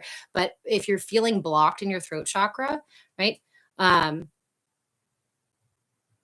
As always, my suggestion is as soon as you feel the tension in your system anywhere, if you're trying to talk to somebody and you have the experience of feeling like your throat chakra is blocked, if you have the ability to do so in a safe space, right? Touch your throat, take some breaths, close your eyes, give it all of your attention, and just ask, is this mine or not? Is this for me or not? Do you have something to say? Are you okay? Do you need a hug? Treat yourself with at least curiosity and willingness, because in there, you will be able to find, you go down those rabbit holes. Because as soon as I give that attention to my throat, and my throat goes, I'm afraid they won't like me, right? Maybe it's just feeling like that. Or maybe I touch into here, and as soon as I touch and ask the question, my gut starts to go, right? Or I start to tear up. That means that the root of my imbalance here is going to be deeper in these other chakras. And then I can address maybe doing some grief processing or going out and hula hooping so I can move my solar plexus and my sacral around, all these different kinds of tools. You can even use mudras, you can use stones, you can use breath by itself, you can use simple awareness practices. There are so many things that you can do, but it always starts with curiosity and willingness. And it starts right here in the moment. I would worry so much less about stones and practices and things, and just start here and now with intention and attention, with presence and awareness. That's going to lead you down your rabbit hole. And then you can figure out what tools you need as you get deeper down there. If you realize that you have a deep well inside of your heart of grief, you may need to start doing grief work to off-gas that. And as you do that more and more and more, guess what is going to clear away the blockages that were created by those other things. Okay, now I'm catching up. I'm 13 behind. Thank you guys for the gifts. Truth with a little T or a capital T. I like that. Mr. Trump. Ha! Trump. Yeah, dang, I missed the exercise. No, we haven't even gotten to it. I keep talking about offering you guys more tools and then getting off on a little chattiness. Are we working in the throat chakra this month or what? You're very welcome, Tidor. What is grief work, Monica? Really just anything that helps you express and process grief. That's all. Again, a lot of these things that I use, the terms are these like any tool therein that's going to help address that area. Mary, where do blockages more likely show up with incoming or outgoing flow? Okay, so it depends on the chakra, right? It depends on the chakra. So let's say the heart. Let's let's do this again, Mary. So remember the directions of the chakras, how they turn in one direction or the other, right? To my left side is my yin side, and my right side is my yang side. The yang is the expressive upward or outward energy, and the yin is the receptive or downward energy. So let's start with, this is how we did this earlier. With the pulley system, that is our minor nadis. The Ida and the Pingala are our pulley system that go around the chakras, the wheels, the energy vortexes that spin. So if we understand, the right hand represents my expressive energy, right? The left represents my receptive energy. So let's take these two and we'll do it together. Put them at your third eye. When the right side goes up, imagine this is a little wheel, right? You're doing a pulley system. The right goes up and the left goes down. What does that mean? That means my yin, my brow chakra is turning to my left. If it turns to my left, it's my yin chakra, which is a receptive energy. Since these pulleys interlace between the chakras, that means that if just like any other pulley system, if my brow goes left, my throat goes right. My heart goes left, my solar goes right, my sacral goes left. The root is a lunar energy, is a yin energy, connects us to our divine feminine, our divine aponic energy. And then my crown is a solar pranic energy that goes up. Mary, oh yeah. Okay. So this is why I'm teaching these things with such a fever, guys, because once you feel it, once you got that, you're like, oh my God, yeah, I can see it. I can feel it moving, right? Okay. So now every chakra has a front and a back, just like the planet has hemispheres. And we know that in the northern hemisphere, water cycles that way. And in the southern hemisphere, it goes the opposite. So the same way your system works, when my throat chakra is a yang energy in the front, where is the vortex that rules my receptive aspect of my throat? Back of it. Where is the back of each chakra? The throat chakra, the heart chakra, the solar plexus, and the sacral all go directly parallel to the earth, because these are your matrix chakras. These are your earth chakras. These are the ones that you're interacting with the world, the material world with. So they are all parallel to the earth. Your root and your crown are the top and bottom, are your magnetic poles, right? The only one that's different is the brow. The brow front is here. This is my yin receptive, so I can receive divine wisdom, higher whatever, right? Wisdom, speak to my guides and what have you, meditate and see and go past my material, right? It's my doorway to that. So that means that the yang energy of my third eye, my ability to actually like actively, right, work with that, to send communications to my higher self, to talk to my subconscious self, it is in the back. Where is it in the back? Put your finger on your neck or your thumb on your neck and go up your spine until you find that little crux in there. That where your spine reaches your skull. Does that feel nice? That does feel nice, because a lot of us have all kinds of imbalances back here. This is also the location of the pineal gland is back here. The pineal gland is back here. When we do meditation, you know what's really interesting? When we do meditation and we tuck our chin ever so slightly, we change the direction of that so it's just a little bit more parallel to the earth. And when we do that, we actually lift our crown chakra, because your crown chakra is not here at the front. Your crown chakra is actually where they use, what's it called? The thing that you wear on your head here. I forgot what it's called. That's funny. Totally forgot what it's called. That's where your crown chakra is. Your cowlick. Yeah, where your cowlick is. That's where your crown chakra is. Your cowlick, if you ask me, that's because there's a vortex at the fucking top of your head. And that energy is coming in. Yamaka, thank you. I wonder what that'll do for the algorithm if we just say Yamaka a bunch of times. Oh, heck yeah, Jessica, right? Because your physical manifestation, no shit. Your physical self is a representation of your energetic self. That means the way that you hold your body, the way that you speak, the tone with which you speak, the way that you're even hold your feet turn in or not, the way you eat, the way you digest food, all of these things are connected to and can be addressed through the energy body.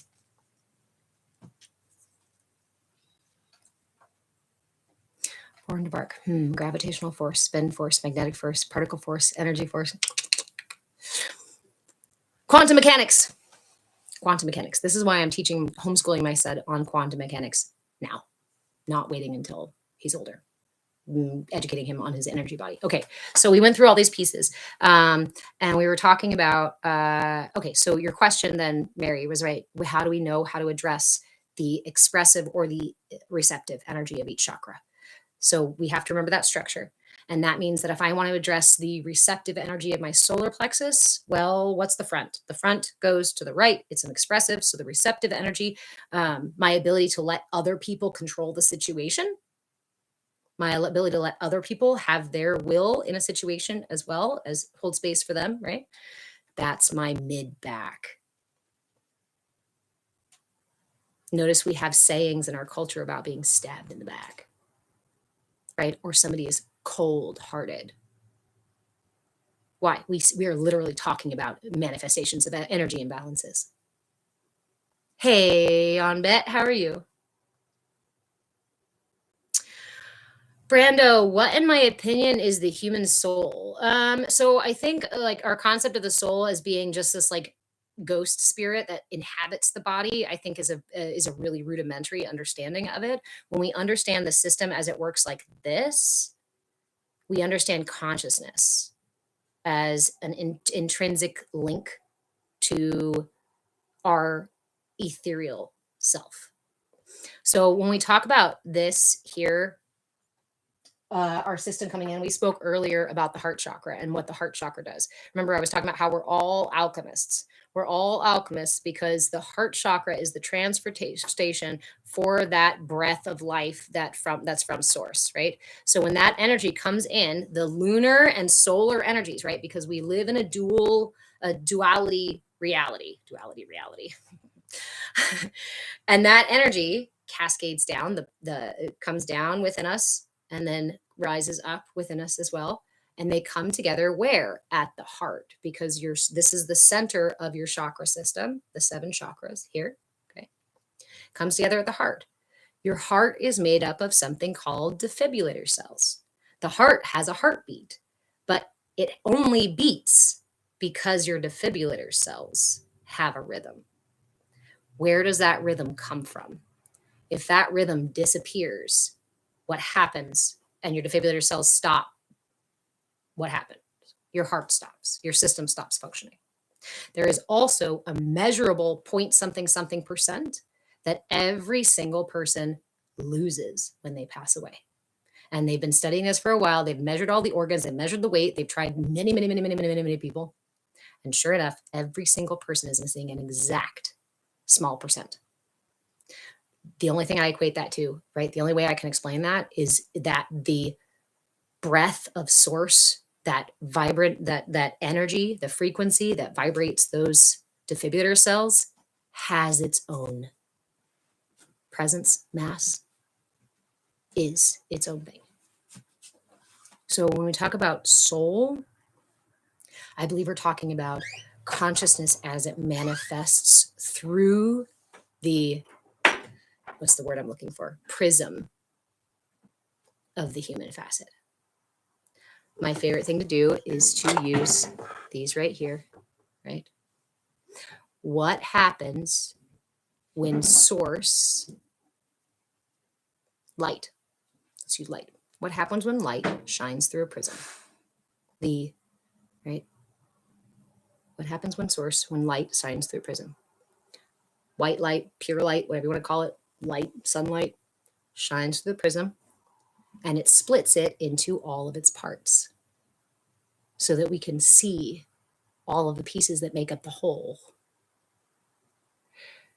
Here, we are in the illusion of the prism. We perceive ourselves as separate from each other. We perceive all the different aspects of creation as they are separate from each other. The illusion of the rainbow that we see in the sky. What is that? It's just a fractal reflection of light. So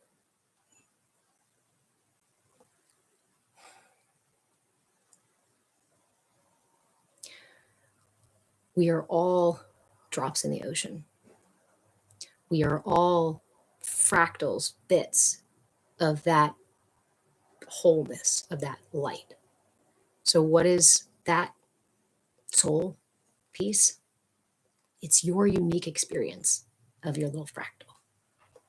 It is our connection to the ocean that we actually belong to, while we're sitting here in our little weird subjective bubbles, perceiving the world through the illusion, through fractal perception.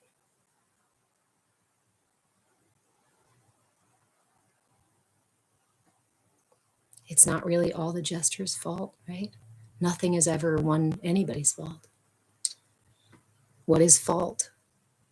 What is a fault but a crack in the hull?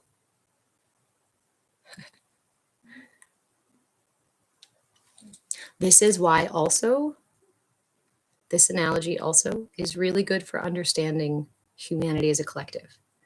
If we are all part of the same body, therefore all part of the same consciousness or source, light, and we have been filtered through this fractal experience, then it is true that you all are also parts of me. And that if I am ever going to see these other parts of me, I can only perceive them by interacting with you. If I don't interact with you, I will never see the perspective of me through you. And if we're seeking to enlighten ourselves, then we seek to bring more awareness and understanding into because awareness is light. So the more light we can perceive, the more enlightened our systems become, until we can perceive the constant that is light, aka God, source. And this is enlightenment. Karina, dude, that's deep. Actually, it's super simple. And that's why I teach this way and share these things, because it was through these practices and meditations and my own struggle and my own bullshit and my own trying to complicate things with my bookshelves and all these things that I finally got these freaking messages with Source that it was like, dude, it's really simple.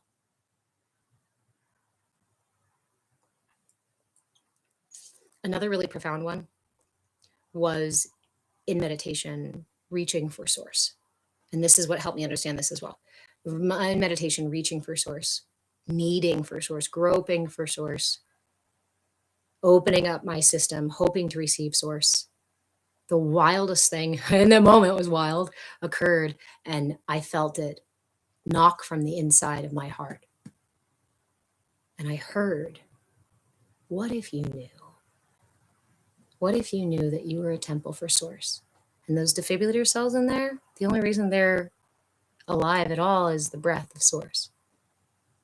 Is that stuff Christ was talking about, Christ consciousness, right? The source that exists within you. What if you knew you were a temple for God, and that God did not exist somewhere way outside of you and super far away, but God was actually experiencing everything with you, because light pervades everything, because that vibration pervades everything, because that breath of Source exists vibrating through every single atom in the entire universe. You are not separate. You are not isolated from. In fact, Christ, Source, Christ is leading us to the understanding of how to clarify our temple so the breath of Source can breathe through us.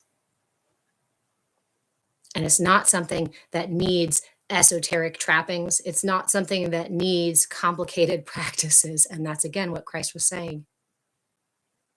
It's here. It's in the heart.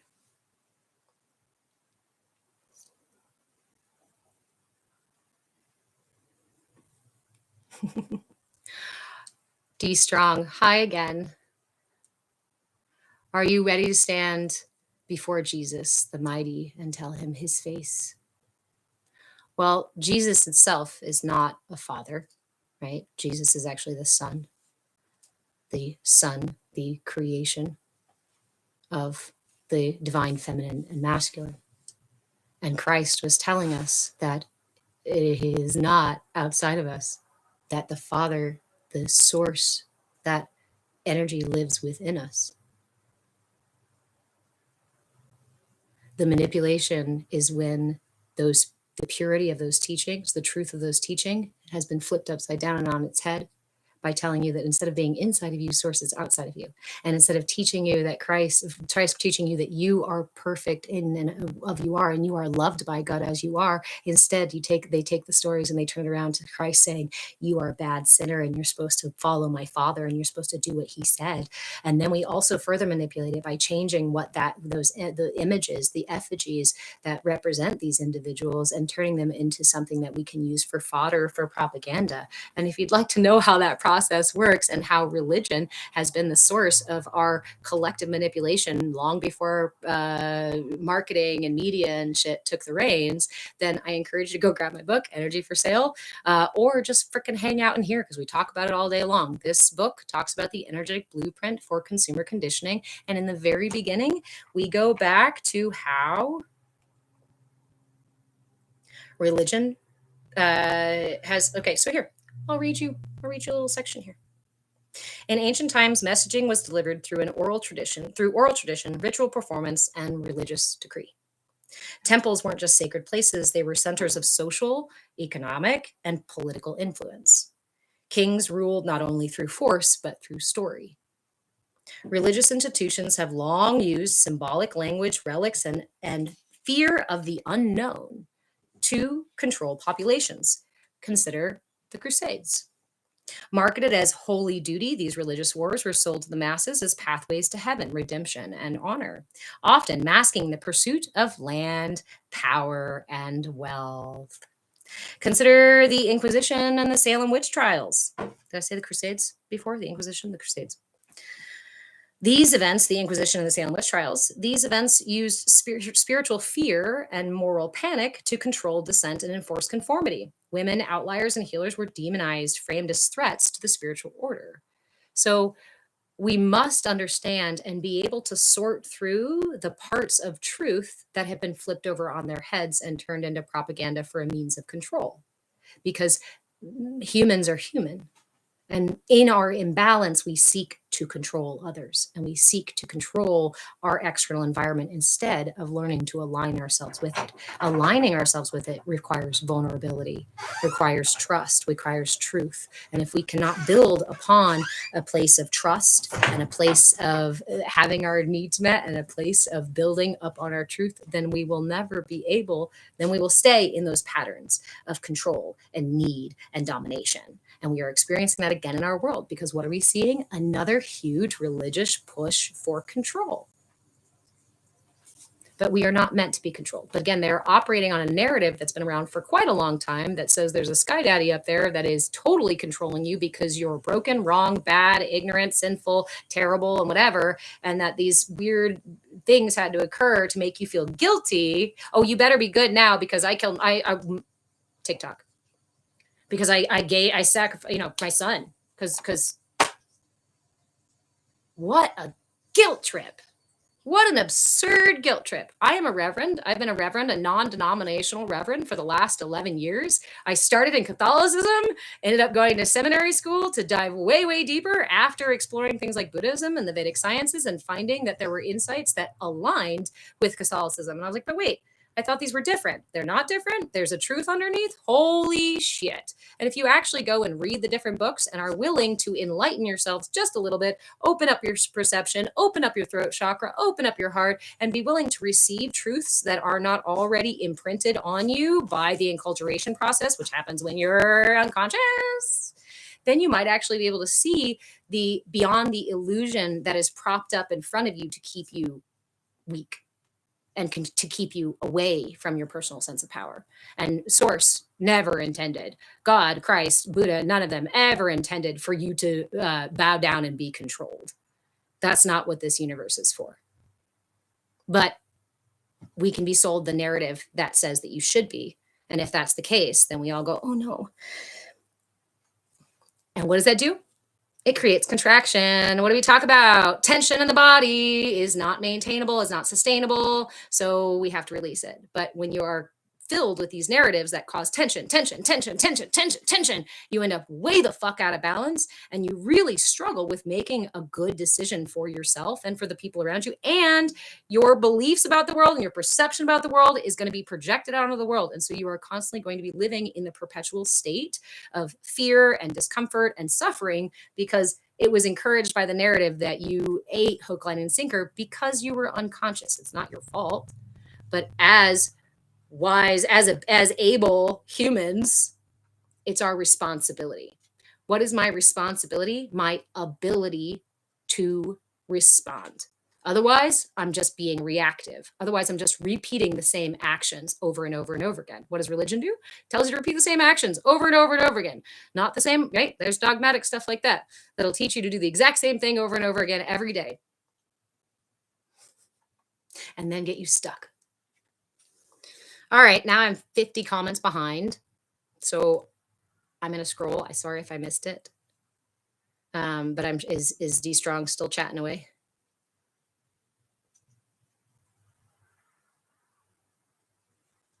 So D Strong, I am going to go ahead and mute you because just like church, just like a sermon or a service, I'm not really doing a sermon here, right?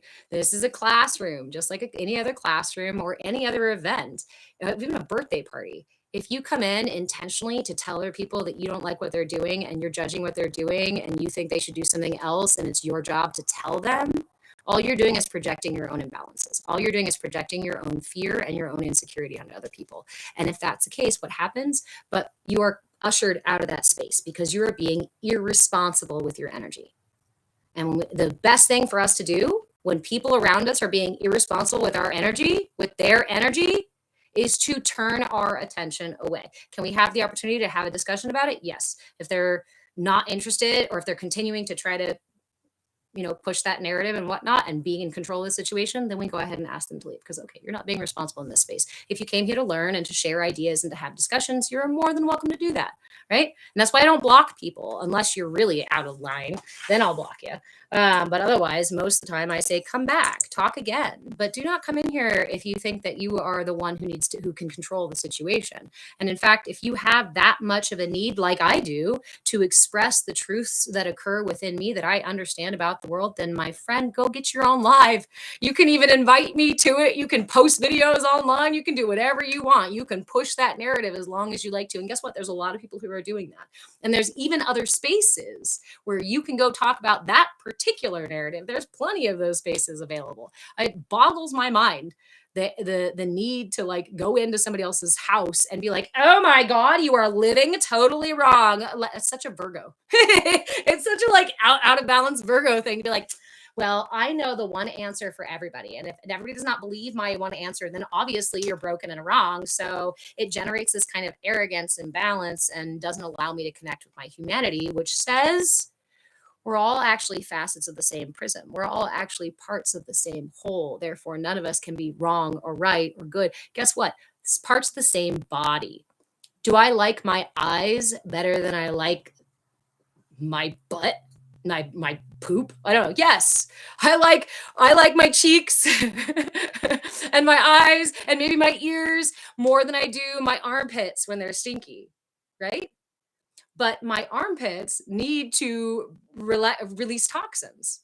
And when I fart, do I love that fart? Hell no, especially if it stinks. But all those parts are necessary for the whole system. So when we see somebody who is operating from those places of being an asshole or having a really stinky personality or these other things, right? We can go, thank you for being the smelly armpits today. Thank you for being the anus today so that I don't have to be, right? So I can instead be the arms to support others, or I can be the shoulders to carry the weight of what we need to do, right? Or I can be the heart to hold space for those that need. Yeah.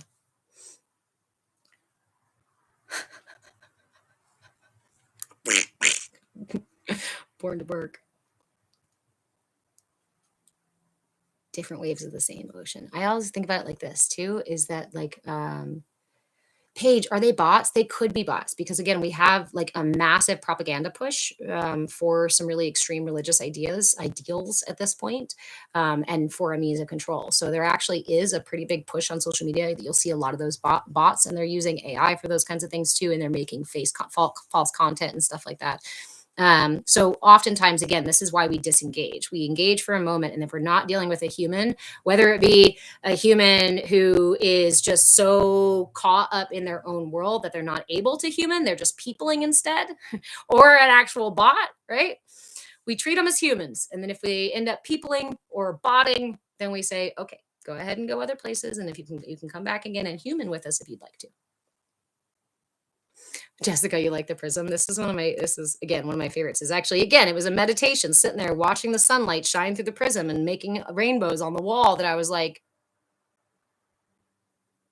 dude, it's almost like all the pieces of the rainbow are all part of the whole.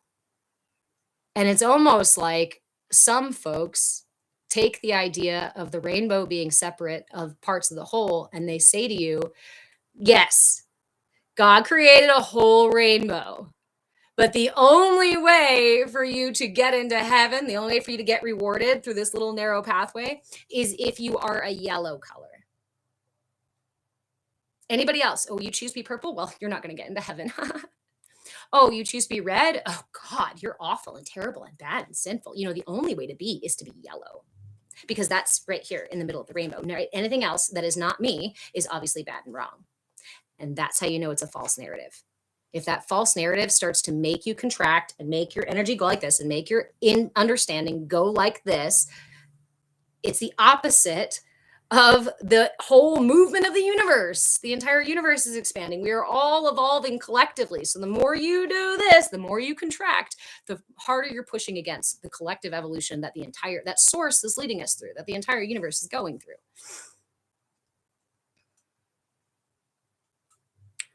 Go right on, Bet. Were you asking question clockwise, counterclockwise of the chakras?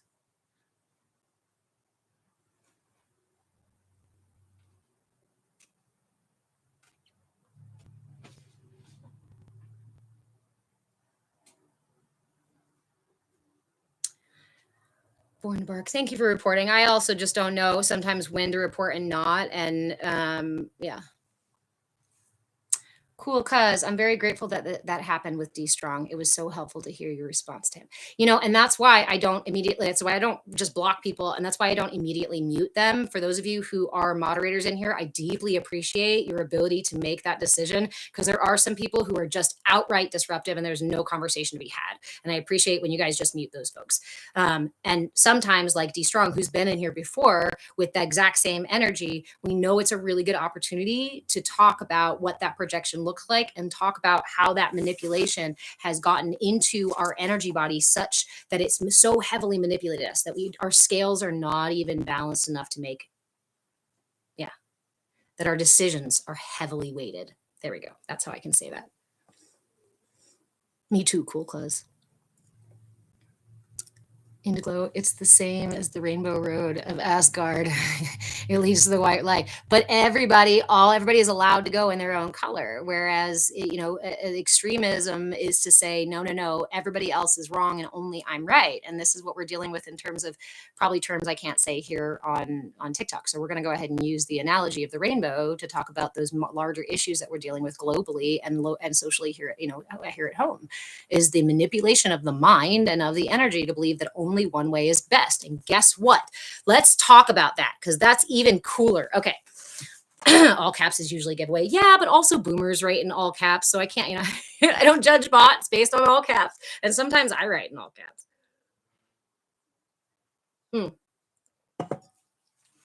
Okay. Mary Jo, my problem is I want to go in all colors. That's enlightenment, is enlightening yourself to such a degree that you can perceive all the colors. Shit, I just said I would talk about something really cool and was like, ooh, and then was like, shit, what did I forget? Yeah, that's exactly what I needed to hear, how to respond to that energy from others. Namita, Miss Frizzle on the Magic School Bus. Nice. Ooh, Turtleby, thank you so much. Just a heads up for everybody, especially those of you who were supportive today during those kinds of things. FYI, if you report a guest in chat, it also dings the host on their own page. So do it on their own page if you can. Thank you, thank you, thank you so much. I really don't want you guys to worry too much about reporting those things and whatnot. Like, it's a distraction. It pulls you away from what we're doing. So guess what we say? That's not for me. Instead of engaging further and visiting their stuff and whatever, and just that energy is not for me. And me and my moderators in here will go ahead and just mute. And if you guys are getting too much of something and I'm missing it, tell me and say, hey, somebody needs to be muted. Okay. The Rainbow Road in Asgard leads to white light. Oh man, I was so excited about whatever this idea was that I just freaking had, because we were talking about religion and all the pathways and like that rainbow thing. Dang it.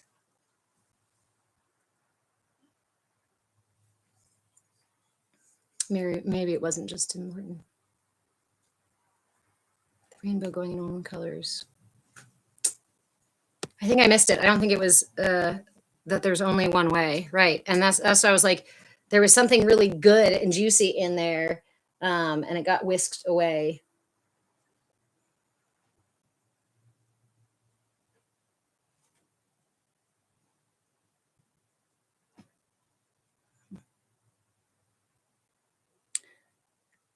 Mary Jo, what comments are you seeing that keeps repeating on its own?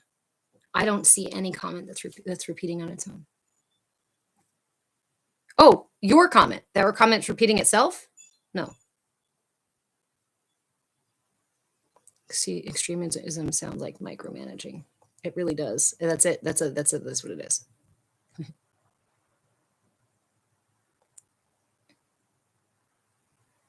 Yeah, I'm not seeing repeat comments, Mary. Born to Bark, my way or the highway is not an inclusive religion or a frame of mind. Again, it's a manipulation of the truth, right? And when we simplify it to that aspect, it's for me or not for me. Better, it's contractive or expansive. If it's contractive, it's going to throw my system out of alignment because my system does not have, it only has intention in it when it's in alignment. Same thing as when we balance ourselves and try to get balanced, right? If anything causes me to go, it's out of balance. And that could be a pattern in me. Now remember, if my scales are tipped, right? So someone gives me a compliment and it makes me go, does that mean the compliment is bad or not for me? Or does it mean my system is not primed to receive what it actually could receive more clearly and easily? Right? If someone's giving you a narrative that makes you go, maybe the narrative is leading you off to tension. If it keeps integrating that tension, or if it's leading you out of tension by bringing up the awareness of the tension, right? So when tension comes up, this is how you figure that out. Well, how am I supposed to know whether it's my scales are out of balance or the message is out of balance? Just, is it for me or is it not for me? And we do that almost every step we take. I don't sit here and say, okay, blue is for me. Now the rest of my life, I'm going to wear blue and only blue no matter what. No, because I'm not static. I'm not permanent. I'm dynamic and flexible and ever moving. And my system is that same way. So is it for me today? Yeah. And halfway through my day, if I start feeling tension, I don't know, maybe I'll have all kinds of tension in my throat later today because I've been wearing blue all day long, double blue and talking blue and holding the stones. Maybe it'll get me so energized that my throat starts to get sore. Then I have to ask myself, is this for me or not for me? Maybe I'm going to change my shirt. Maybe I'm not feeling this, right? in each moment. This is how we remain flexible. This is how we breadcrumb ourselves into alignment, is in each tiny little moment of tension go, is this for me or not for me? Yeah, okay. For me or not for me? Oh, no? Okay, let's go this way. For me or not? No? Imagine if you walked around your world asking yourself in every single thought, every single emotion, every single action, every single gift offered to you by way of speech or in situation or whatever. What if every single one you just kind of went, for me or not? No? Oh, okay. Just not for me right now.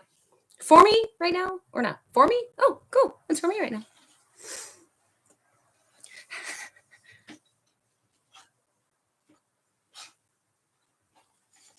Born to bark. As close as I am to my wife, we are both on our own paths, entwined but uniquely beautiful. One of my favorite analogies for this was offered by a guru who wrote a couple of books, and that guru talks about how there was a prince who wanted to marry a princess, and he said, I want you to move to my castle and live in my castle and live in my kingdom, and you can have your own little space in my castle. And she said, hey, I will marry you on one stipulation, and that stipulation is that you live in your castle on this hill and I live in my castle on this hill, and he said occasionally we come together for tea, but what it means is that I am my autonomous self, you are your autonomous self, and then we come together, and this is the relationship that we build. This is the creation that is a separate thing, the sun, the creation, the creativity of our interaction, something more that is built upon our individual kingdoms, the temple within that I have done the work to clarify and clean out and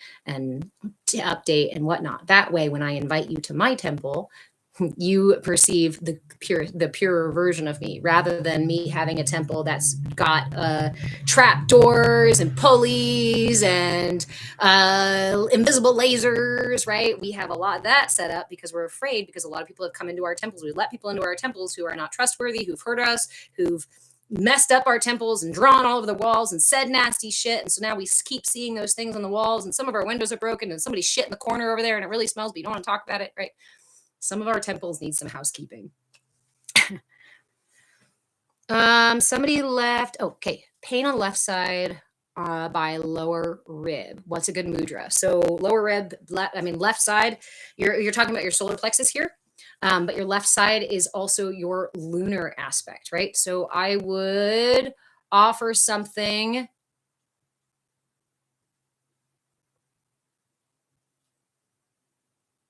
Solar plexus. Okay, so let me think about these mudras.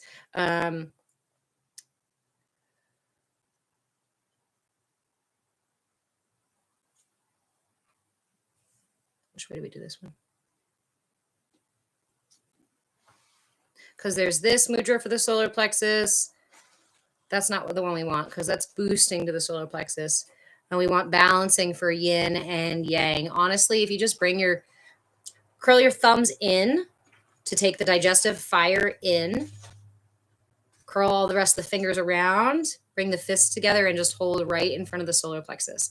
And just breathe deep. When you breathe, inhale the breath and feel your belly expanding and contracting. You can even do it with more intention, pushing your belly button out and pulling the belly button back in as you're breathing in this space. It's important when you're aligning or working with your energy body to really hold that upright posture. So make sure that you've got a nice long spine lifting through the top of the head, allowing your heart to lead, not the shoulders back like this, right? But lift the top through the top of your head, gently tuck your chin and keep that heart forward, shoulders relaxed, holding the mudra with intention and breathing with all of your attention. Anytime your mind wanders off to something else, just refocus on the breath and on the practice. And anytime you experience something coming up in your system, meet it with curiosity and willingness, because it may have a message for you, or it may just need to get the hell out of your system, right? And go right on bet. That's exactly how we do it, right? When you feel something physical in your system, if you're not familiar with how your energy feels yet, look for the physical stuff first. That's the most dense part of your body. So if your brain is also in that kind of dense place of like, I can't even feel my energy yet, no judgment. It's just a level of density, right? When we become enlightened, we reduce that density and understand our systems more. So start with the physical stuff. If you can feel the energetic stuff or the emotional stuff, then go there too. And as you go down into these places and spend that time opening your awareness and just listening and receiving and meeting whatever comes up with curiosity and willingness, I guarantee you, and I don't guarantee a lot, I guarantee you, you will start getting deeper down into those ethereal layers and discovering things in the whole freaking universe. You have an entire cosmos within.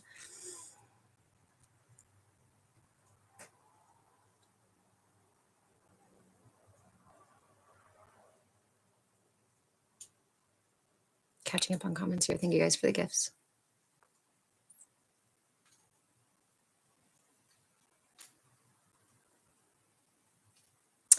Mary Jo, do I feel that fasting helps with balancing or resetting? I am a big fan of fasting, but to each their own. There is, I think there's also like, hey, Satinka, hey.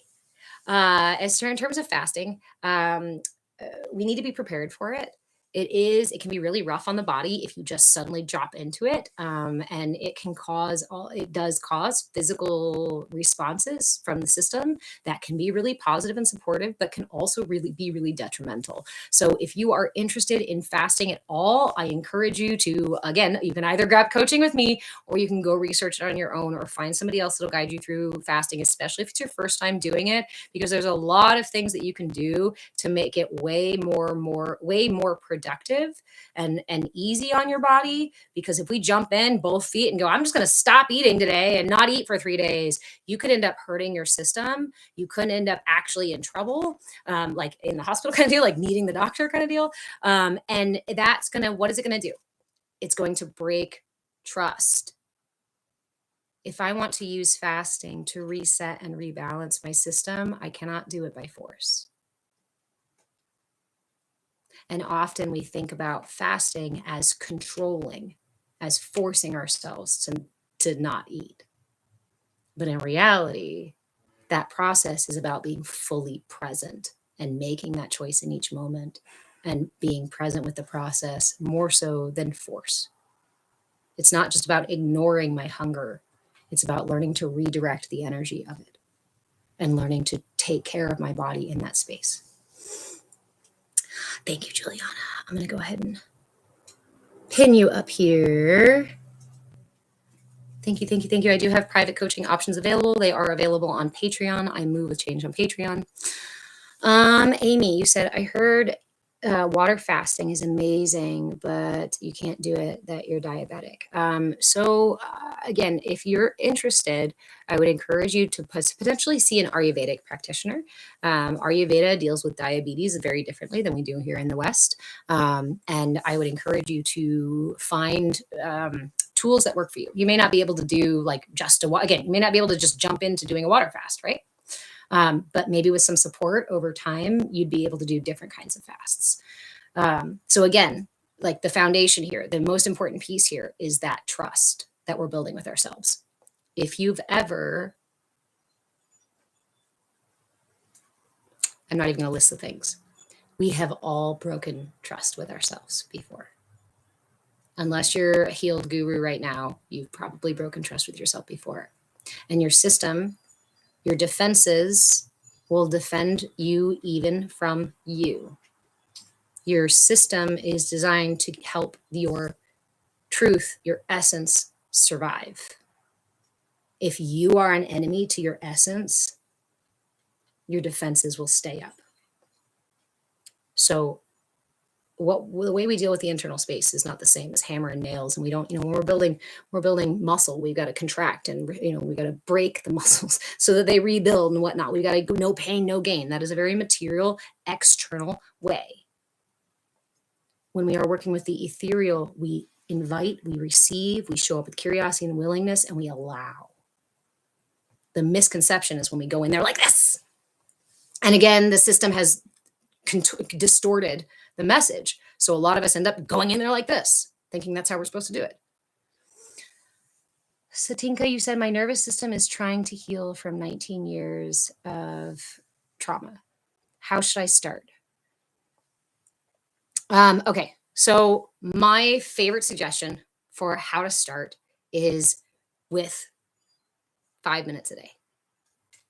Start with 5 minutes a day. You choose a time that you can consistently do it. If you do it at different times of the day, it may take a little bit more time to integrate, but it'll still work. So try not to be hard on yourself in it, right? Take 5 minutes. Why 5 minutes? Because it takes about 5 minutes for your energy to circulate through your entire system.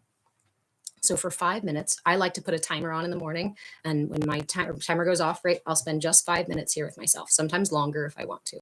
But during those 5 minutes, practice the 4 pillars of mindfulness: intention, attention, curiosity, and willingness. So for those 5 minutes, I'm going to set my intention to be with myself, right? Or to do the work, or to whatever it is my intention is today. Keep it, I encourage you to keep it really simple when you start. So let's say my intention is just to develop this new practice. It's just to meet myself for 5 minutes every day. Okay, great. It's not complicated. So now my attention. I have to keep my attention on that task if I want to continue doing that task. Otherwise, I reach for my phone, or I engage in a conversation, or my mind wanders off and I totally forgot what I was doing, right? So align your intention. I want to sit and meet myself for these 5 minutes every day. And then keep your attention on it. Sometimes when we're new at that attention focusing, we may need an anchor. So listen to your breath. Listen to your heartbeat. Notice the sensations if you're laying in bed first thing in the morning, right? Notice the sensation of your body resting against your bed.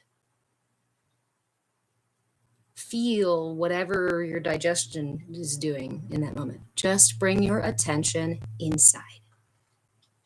Focus on that intention, which was to just experience these 5 minutes, develop this new practice. Turn that attention within. And then anything that comes up, fear, busy mind, anger, grief, confusion, laughter, whatever comes up, meet it with curiosity and willingness. Why? Because that's the only way that you can receive. Curiosity and willingness are like this. That's not the only way you can receive. Let me retract that statement and instead say, because we can't always start with love. If I'm just starting this practice and I've never been into my internal space, there may be messages that I hear that I don't like. There may be feelings that I experience that I don't want to feel. If I meet them with shame, judgment, guilt, anger, condemnation, I'm just going to prop my defenses up again, and I'm not going to get any deeper within myself. I'm just going to start a battle. But if I have never done this before and I don't like them, I can't just start loving them. It's disingenuous. It's false, right? For me to fake that. If truly I'm afraid of my grief and I don't want anything to do with it, and it comes up when I'm laying there in those 5 minutes, what do? I can't love it. I'm scared of it. And I feel the energy vibrating through me, that now it's working up because my energy is reacting to the fact that I'm actually sitting quiet within my body. And there's been so much trauma and confusion in my body. I don't know if I fucking want to be in here. Wait a minute. Return to the breath, return to the heartbeat. Thank you, Andrew. Return to the heartbeat and listen to that part of you that's freaking out. Listen to your heartbeat. Listen to the way that your breath changes. Listen to the fear. Listen to the narrative that says, no. It's too big. It's too deep. It's too deep. I can't look at it. And just listen. Like you would a friend, like you would a child freaking out, like you would a lover who woke up from a bad dream going, oh my God. How would you treat them? Thank you, Andrew. Thank you, guys. With judgment, with shame, with condemnation, with fear, with fighting them? No, you'd go, oh my God, honey, are you okay? Oh my gosh, that's a lot of emotion. Can I do anything to help you? How can I support you? And that's compassion and empathy. That's, right, practicing those things. But sometimes we can't even do that. So when the scariest things come up, try just doing this and listening to the breath again. The breath will always be there underneath the emotions and the self-talk and the fear and the beliefs and the biases, all of it, all the patterns. The anchor that will always be there is the heart and the breath. And our emotions will be affected. Our emotions affect our heartbeat and our breath, right? Which means you can affect your emotions through your heartbeat and your breath too.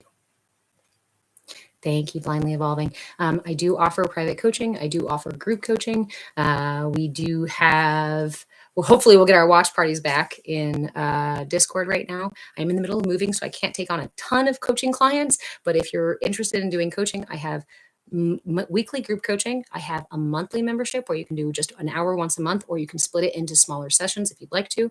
And then I have a weekly coaching session as well. And if you're at the weekly coaching level, I usually offer a bunch of, I give you discounts in the shop and other things like that, because you guys are my literal bread and butter, right? You guys are the reason, the way I keep the internet on. You guys are the way that I keep shoes on my kids' feet right now. You guys are the way that I make sure that we get car repairs, because this is my full-time work.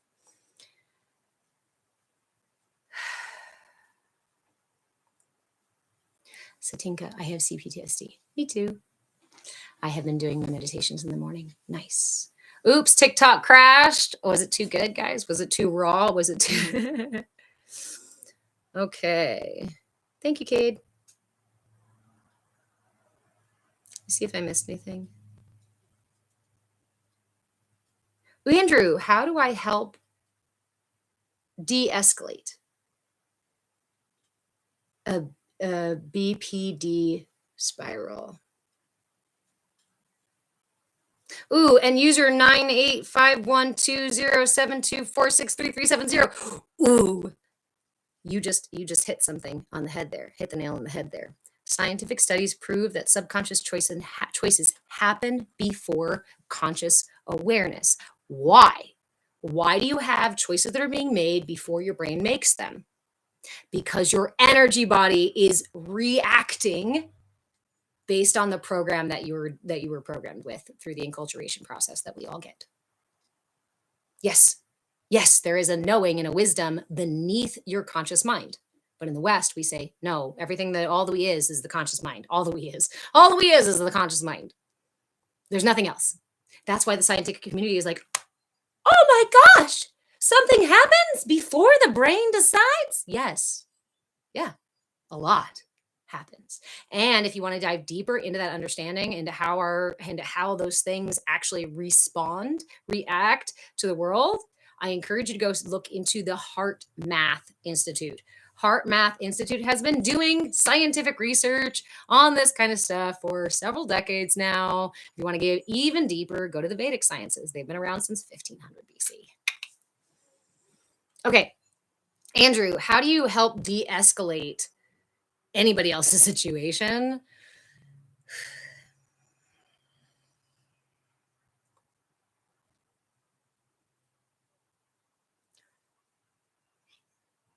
With curiosity and willingness. And if you can muster it, compassion. With radical kindness and acceptance. That's usually how our defenses are diffused. Does it mean it's the safest option for us in every moment? No. You have to discern that. Does it mean it's the most valuable thing for that individual in each moment?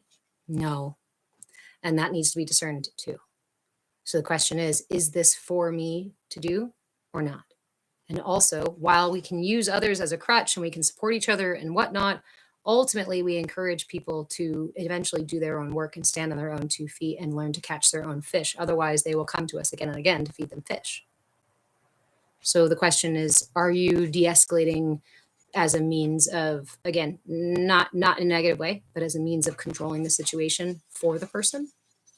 Or are we exploring tools and practices with them and maybe doing them with them? Maybe there's mindfulness practices that are really successful and really helpful. I have CPTSD, and these things are so fucking profoundly healing and helpful that I don't even have words for it half the time. That's why I sit here and talk to you guys forever about it, because I don't have other words for it. I have so many words for it. So that's the question. Where's your intention? Where's your attention? And can you meet it with curiosity and willingness to find out what they need, not what you think they need or should do, because then that's your projection, right? And what they need may be muddied by tip scales. So it's again, as a coach, right? This is like the crux of what I do, of how do I help others get through these things. And man, has it dismantled my ego, because it's not my job. I mean, it's literally my job, but it's not actually my responsibility to do anything for anybody else. My job is to hand you tools. My job is to hand you the nails and the hammers and the whatever, or even the map, or even the blueprint to how your system works and how to start addressing those things. Again, if you want to look into the blueprint and the history of how our blueprints have gotten all manipulated and fucked with by the systems at large, my book is Energy for Sale, The Energetic Blueprint for Consumer Conditioning, and it is for sale on, ironically, Amazon. All right, now I'm gonna catch up again.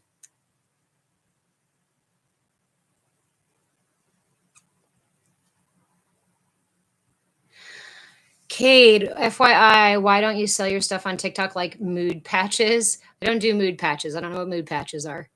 Why don't I sell stuff? So, okay. So a big part of it, Cade, is that I don't want to engage in the current structure of capitalism. I don't approve of it. I think that it's arcane, and I think that it's a dying system. So it doesn't behoove me to participate in a system that is actually crashing. So then we can add to the fact that TikTok itself takes up to 60% of what creators make. And if you look at the commissions and things on products, while the product itself sells for $50, you may get 5 or 2 or what have you. And then if I do that, TikTok requires me to do a certain amount of pushing out that content. Otherwise, it won't put me out on the FIP either. So TikTok requires me to engage in the exact manipulation practices that I'm talking about in this book and that I'm not interested in doing to you. So that's the crux of it. How do we build this new system within the system that's happening? Do we just destroy the whole system as it is? No. We navigate our way out of it by choosing what's for me and not for me. Could TikTok Shop bring in a little bit of an extra? Yes, but at the same time, it's going to pay a platform up to 60% of what I make for flagging my content, falsely taking stuff down, for censoring me and other people who are talking about the same kind of stuff. It's not the kind of thing I want to do. And I've tried using the shop before with a couple of little things. So I'll add, I do have a shop. It's over on CAYA Commons, CAYA, CAYA Commons, because of such a push, right? So there's a shop. There's a couple of things sitting there. My book is there, but I'm not pushing it because they take up to 60% of what I make, and I'm not interested in pushing the platform. If you guys really, really, really can't go and follow the link to Amazon to buy the book, then go to the TikTok shop over at CAYA Commons. If you want a t-shirt that's got the 4 pillars of mindfulness on it, I created one for you if you really wanted, but I'm not going to spend my time making all this content just to basically pay TikTok for them to, again, thwart my content. And it's stuff, I wouldn't sell you something unless I actually believed in the thing. That's like really skirting the line there with the TikTok shop, because it's like a t-shirt and a yoga mat and, little things, a clock and a cup. I'm like, I know you don't need these things, right? I know you don't need these things, but I know sometimes we like to have those things. And people have asked me enough to create stuff that I did create a couple of things. So, but I won't be here hawking stuff that I've never even used, or that we're not even sure is real or not, good or not. I bought a water tester off of here on TikTok, one of those little sticks that you just stick in the water, and it turned green. Like, my water was great. Guess what? We tested my well, and it had E. coli and other bacteria in it. I am not playing those games, and I'm not interested in pushing stuff on you guys just to get you to push your money and funnel your money into an app that is intentionally censoring you more and more and more now.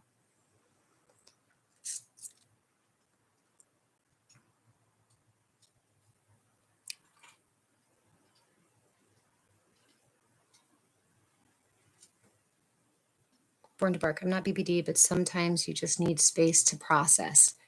Extract yourself, but don't revel in it. Yeah. And holding space for each other is a really powerful way to help each other heal, right? Sometimes it's not about, again, as a coach, sometimes it's not about me saying or doing anything. It's about witnessing. It's about being witness to someone else's experience. And that is an intrinsically human thing. When we try to go through these things by ourselves, we can easily get lost in the dark. But when we have another light nearby, we know that we're not alone, and we know we can't get lost in the dark because that person is right there, right, to help us shine a light. But if we're dealing with somebody who has their light turned off, lights turned off, headlights turned off, then when we express those things, it's not a safe space anymore. They're going to offer us judgment, condemnation, or attempts to control or to change our experience, right? Yeah, that shows that that individual is a little out of balance too. And again, my ego took a big, big, big, big hit when I went through this and understanding that and integrating it into the way that I coach. Monica, great community, so helpful. Wish all were open to the messages shared here. I believe that we are only open to the information that we are prepared to receive. If my system is in so much contraction, I can't really get a very expansive idea or energy into that space. There's not room in it for me. And if someone tries to shove that in, or I try to force that into my system, I'm more likely to cause an equal and opposite reaction. It's not actually good for my system right now. But once I start to clarify those things and open up and open up and open up, and okay, now I can get to this place of a little bit loosey-goosey. Well, now things can start to move. Now I can start to shift and shuffle things around. But first, we have to get out of this like contortionist shit. So I don't ever condemn anybody for anywhere they are on their path. You are welcome to walk your path, whether it's wherever, whatever level of density that you want to experience, whatever level of density. And you can go up and down through all those levels, as you know, BPD and CPTSD and those kinds of things can make us do a lot of that stuff, because we're actually exploring. Our systems are trying to explore where the balance is. But if we try to force messages into people, we may end up pushing them further away from those messages. And that's, again, that message that Christ, which is so funny that it's taken and turned around into a forceful thing, because Christ was saying, like, your heart will lead the way. You can find this path. This is the path for us to take. You don't force. You don't use force. You use love and compassion.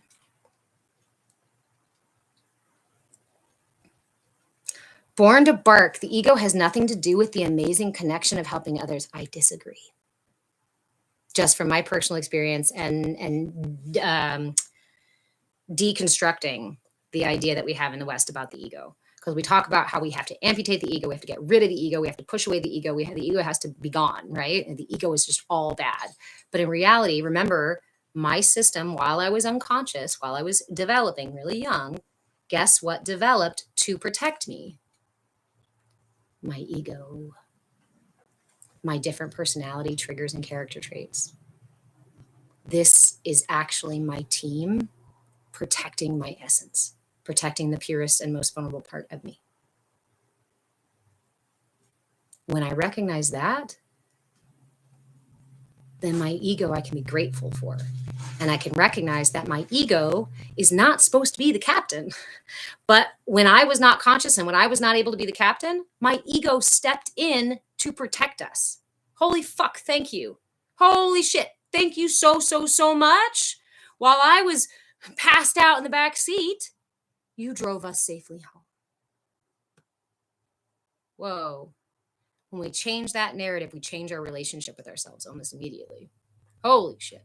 All those emotions are just coming up to remind me of where I'm out of balance, so they can lead me back to what needs help. My emotions are a lot like Lassie, but my ego is a manifestation of unmet needs and my system's ability to protect myself while I figure out how to meet those needs. And in that way, my job is actually to integrate my ego. My job is actually to enlighten and update my ego to such a degree that when I need my ego to drive, I can trust it not to drive us into the fucking wall.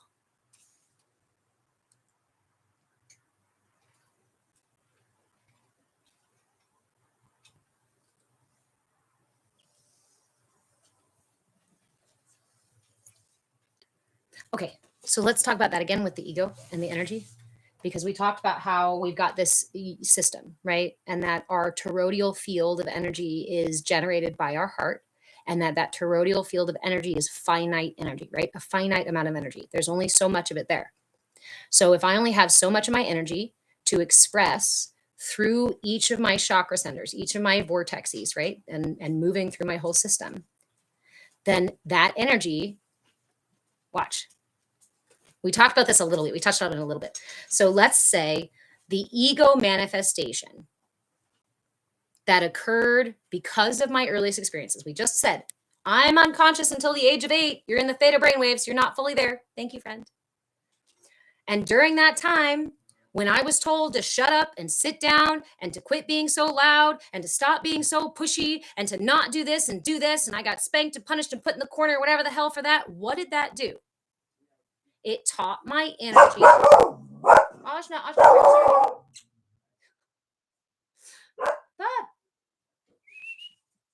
Come here. Sorry. It taught my energy how to move to protect me. So let's give an example. I'll use my personal example. The earliest experiences. Am I safe? No. Can I get my needs met just by asking for it? No. Can I do something about it to get my needs met? No. See, you're a girl, and girls are not loud, and girls are not bossy, and girls are not controlling. You need to be quiet and do everything you can to take care of everybody else. Only then will we reward you with validation or, care or safety or these things. So what happens to my energy? Can it safely sit in my root chakra? No. When it moves up to my sacral to ask for help, does it get help? No. When I move it into my solar plexus that says, fine, I'll go do it myself, can it stay there? No. For me, I got physically put back in my place when I did that. So the best way to keep me safe was for my ego to pull that energy up. Was for my system to pull the energy up and manifest the ego character that was the martyr. Let me just give everything I have. And I just love everyone. And there's no need, to even pay any attention to fear, because we can just live our whole life up here. And it'll help me feel safe as long as I'm giving to other people, even if it's to my own detriment. Don't worry. I don't have needs. I don't have a need for control. I don't have boundaries. I don't need to be safe in my body or anything like that. Why? Because these are so fucking distorted. So what is my ego? What was my ego? My ego manifested to say, the best way to operate to keep us safe is to pour that energy out of here. And I went and sought information. I needed information. I needed a higher knowing. I needed understanding. I sought spirituality super, super, super, super early because of trauma. Because all my energy went, from the scariest and dangerous places for it to be. So now this is my baseline. This is out of balance. This is out of balance. I probably got more energy pouring out of these places, very little energy coming into this place because I'm disconnected and scared, and there's no, barely energy coming into this place because everything. So now my system is caught in this little container of ego, cycling and cycling, reactive, cycling and cycling and cycling. And I don't know why I feel lost and disconnected and out of balance, and why I can't control my situation, and why I feel like I can never get my needs met, and why I am always operating with a background of fear. Because the finite amount of energy, let's say 7 ounces, 7 gallons of energy, because I've got all 7 gallons, let's say 5 of them, 5 gallons dumping out of my heart. Then I've got 1 gallon dumping out of my throat and a gallon here. No, 4, 3, I don't know. You get the idea. What that means is that my ego, when I meet my ego and can reflect on that, I say, oh, you decided when the me was unconscious that the easiest place, the best way to keep us safe, the path of least resistance to keep us safe, was to pull up into these. Now that I'm able to reflect, thank you, my prefrontal cortex that came online in my 20-something or others and gave me the ability to now actually do that internal work. Now that I see my imbalance It's my responsibility to redirect that energy. So, what is the first thing I needed to do? Grounding. Pull that energy down. What happened? Satinka, you're living this right now. We live in a culture that very intentionally damages your first few chakras. Because if it does that, you will be in a constant state of fear and you will never feel like you can get your needs met. So you'll be constantly clamoring for your needs to be met. And what does marketing do? Aggravate your fear and sell you your needs back to you, sell your energy back to you. And it tells you that the only way otherwise for you to get your needs met is also through other people. So it teaches you how to manipulate other people. Then there's the solar plexus, how to manipulate other people to pull their energy from them. I don't feel loved. Well, then I need to make people love me. And my ego is going to do that because it's trying to keep me safe until I realize that that's the operation that's happening. And I'm going to go, oh, actually, I don't need to prove myself. I need to start meeting that need of self-love. Lauren, wow, I really relate to what you're saying right now. A rogue, to work on the bottom chakras, first dance creatively. Yes. If y'all want cheat codes, I have actual tools for each of the chakras. And they are available via PDF on my Patreon page. I started this year wanting to give you guys all the content and things got all convoluted and I am not able to keep up with all the content creation this year that I wanted to make. I set my standards a little too high, Virgo, something what. So instead, I went ahead and created a PDF with all the tools I was going to offer you guys for each of the chakras. So if you're like, I need to bring energy down in my root. Let's start there. I need to go to the root. I need to understand my root. I need tools specifically to balance my root. You can go get a $5. It's actually like $5.55, right? $5.55. A download PDF. It's like 3 pages. It's got 2 pages of tools. It's got mantras, mudras, visualizations, energy healing techniques, nutrition tips, herbs and stones, frequency sounds, that kind of stuff. There might even be a couple. Did I say asanas? There's a couple of things in there. There's all these different tools, all these different ways you can address each chakra. And the first page has a brief outline and like understanding of that chakra when it develops. It also the PDFs also talk about what balance and imbalance feels like as well for each of the chakras. Satinka, I'm in need of nature outings now to feel grounding. Yes, absolutely. Born to Bark. Incredible. Into your live, engaging and joking. We'll leave live with things to think about. Good. Glitterbee. Yeah, I'm still here. I know I told you guys these would be a lot shorter lives, and I'm not doing that very well, am I? Is the ego separate from the chakra? Not quite. The ego is a manifestation of the chakra imbalances, balances or imbalances. I will still have an ego when I balance all of my chakras because it's my external facing self, i.e., it's also your rising sign. If you want to understand more about your ego, not just your rising sign, but if you want to start understanding more about your ego manifestation and about your external facing characters and personality stuff, go look at your rising sign in your chart. That's one little piece of it, but that'll give you an insight a little bit to it.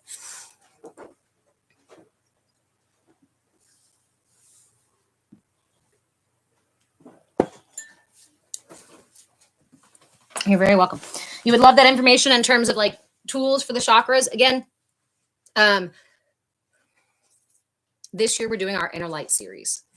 In January, we started with the aura. So there's a cheat code, cheat sheet, whatever, PDF for your whole aura system. Oh, I almost knocked it over. And then we moved into the koshas and the elements inside of the body. So that second PDF is going to help you do things like balance your energy, balance the various elements in your body. There, I talk in that February cheat code thing about the designation of each element as it goes through your fingers and why we use mudras and stuff like that. Then we went into the lower minor chakras, the earth star, the feet chakras, the knee chakras, the hip chakras, the vritti reproductive chakras. We talked about all that in March. And then April, we went to the root chakra. So you'll find not only structural stuff as well as whole system stuff, and you'll find individual chakras, but you will only find them up to the throat because we've only reached the throat so far. Next month, we're going to go to the brow, and then next month, we're going to go to the crown, and that leaves December. And I have a surprise.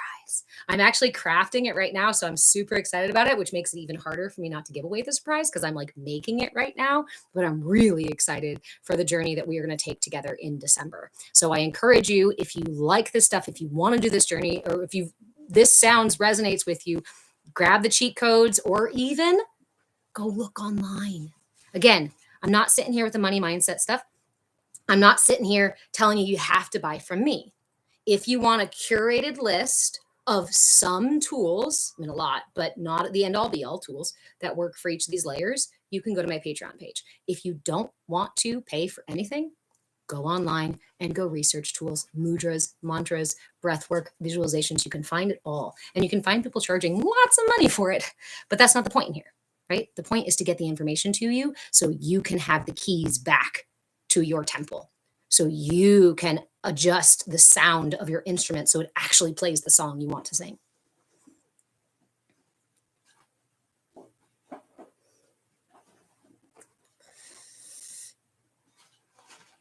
Yeah, so Satinka, you can, again, and anybody else, you can find them in my shop. I am Move with Change on Patreon. They're $5.55 downloads, and there's a PDF for everything. Once we finish this year, I'm actually going to put them all into a package thing. Yeah, so you can wait for that as well. But again, next year, the goal with this year and building off of last year that we will build off again, and I will actually hopefully be able to create not hopefully, let me say that.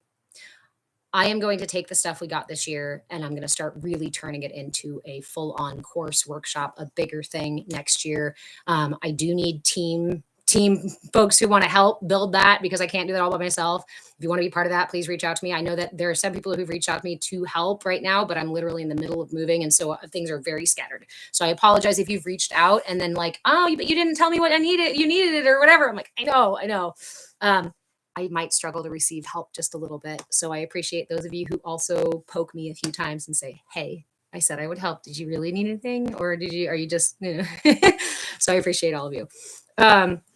Jessica, I just learned about my rising sign and I'm learning about the birth chart. Aquarius rising. Beautiful, my friend.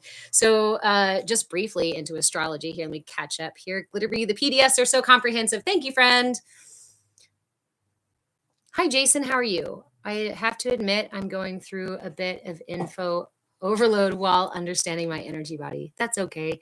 It's a lot of information, which is, again, why I say just start simple. You don't have to remember the names of the chakras. You don't have to remember where they are. You could start with the very simple breathwork practices. Okay, let me give you a breathwork practice. Oh my God, again, you guys, I got distracted. I told you a million times I was going to give you lion's breath and possibly another mudra or two. What are we doing? Information overload. Okay.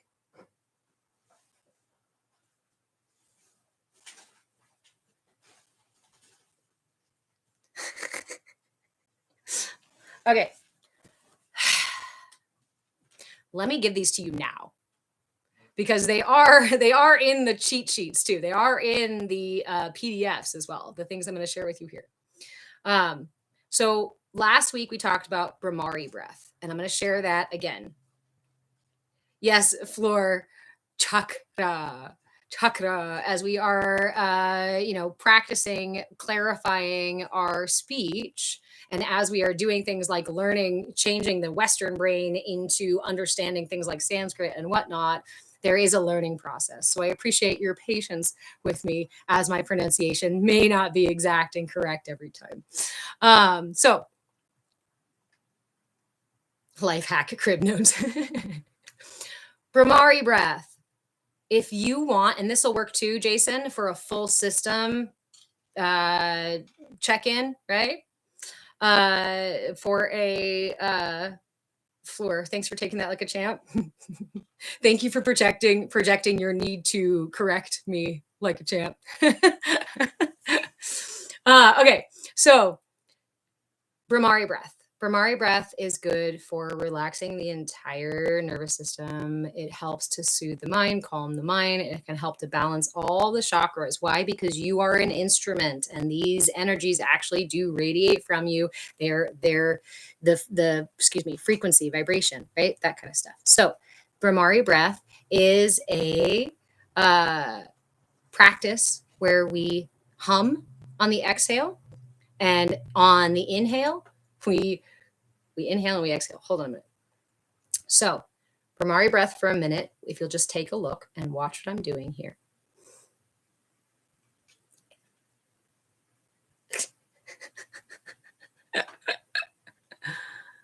We'll just go ahead and here we go. So, Brahmari breath goes like this. We bring our pinkies to the corners of our mouth, and we bring our ring fingers to the edges of our nose.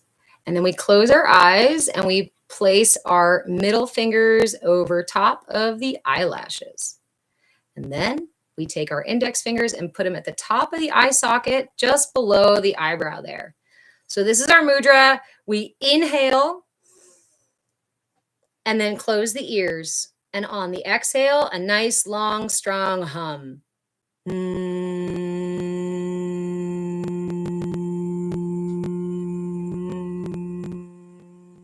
Open the ears when you inhale. Close the ears back up to hum your exhale. We want to make sure we aren't putting too much pressure. We aren't squeezing our face like this, right? This is just intentional connections. And this is one of my favorite just full body resets, okay? The important things to remember when you're doing this practice is, again, opening your ears to inhale, closing them to exhale and hum. As far as the hum goes, you want to make sure that it's a nice, steady, strong sound. If it starts to waver at the end there or starts to skip at the end there, go ahead and just stop the hum and start the practice again. Inhale again, open the ears, and go again. And as you do this more and more, you'll develop a much more strong, much more confident, right? Full body. It's like practicing your Om, learning to get it to resonate within you. So Brahmari breath is a really good reset, full system reset, especially if you have things like racing thoughts or your energy is just kind of frenetic or anxiety kind of energy, right? That hum can make everything go. Okay, that's Brahmari breath. We did that last week. This week, I said lion's breath because of the lion's gate. So we got there. That was good. Jason, open the ears. No, like this. Just open and close them with the thumbs. That's all. Yeah. So I'll do that again one more time, right? So we're all on the same page here. The pinkies go here at the corner. The ring fingers go here at the sides of the nose. Close the eyes and place them on the eyelashes. And then place the index fingers at the top of the eye socket. Inhale with the thumbs out. Close the ears and exhale your hum.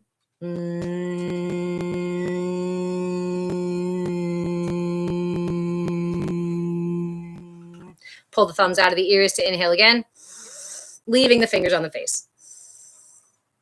Close the ears.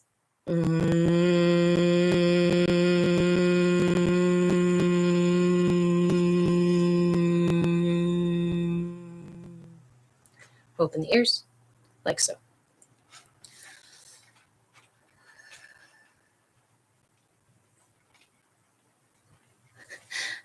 Turtleby, I'm glad you're teaching things correctly, even when you don't pronounce them like a native. I'm still learning. I really love Sanskrit. It's a really beautiful language. And what's really interesting, too, is that Sanskrit is the language of resonance. So as I'm learning Sanskrit, right, I'm learning about the fact that it's so much less about the exact pronunciation, and it's a pronunciation, and it is about aligning the vibration, right, of what we're talking about. And so we want to make sure, right? Because if I see somebody else doing something and they're not pronouncing something correctly, and I go into their space while they're teaching to correct them in real time, I am more likely projecting my need for them to do it the way that I learned or the expectation that I have about it. And I'm not quite being as flexible. It's like, when a kid says something funny, do you correct them every single time that they say it kind of funny? Or do you love them in their process of learning, right? And of course, occasionally you don't want your kid to grow up thinking that something is said totally differently. Of course not. So at some point we do go ahead and say, actually, what's that word that you say funny still sometimes, son? I don't remember. But he's got one. And occasionally I'll remind him and I'll kind of giggle about it or whatever. But accepting each other for where we're at is really important. And again, especially with stuff like this, like mantras, like Sanskrit, like mudras, like the Vedic sciences, right? No matter how long I study them, I'm always going to look not like the person who was born to that culture. And that means that I am open to receive all sorts of judgment and condemnation and whatnot about that. And I accept that. I accept that there are some people who believe that only some people can have certain information. I am not that person who believes that only some people can have this information and it's exclusive. Now, do I understand that we don't give all the information and all the things to the beginner, that kind of thing? Yeah, of course, right? That's why I'm sitting here offering you guys these simple, just this stuff, the breath, the mudra, the mindfulness, whatnot. Are there more complex practices? Are there deeper, more intense things? Yeah, absolutely. But we don't start there, right? So learning to give yourself grace sometimes is learning to receive someone else's judgment with a humor, right? Or compassion or understanding.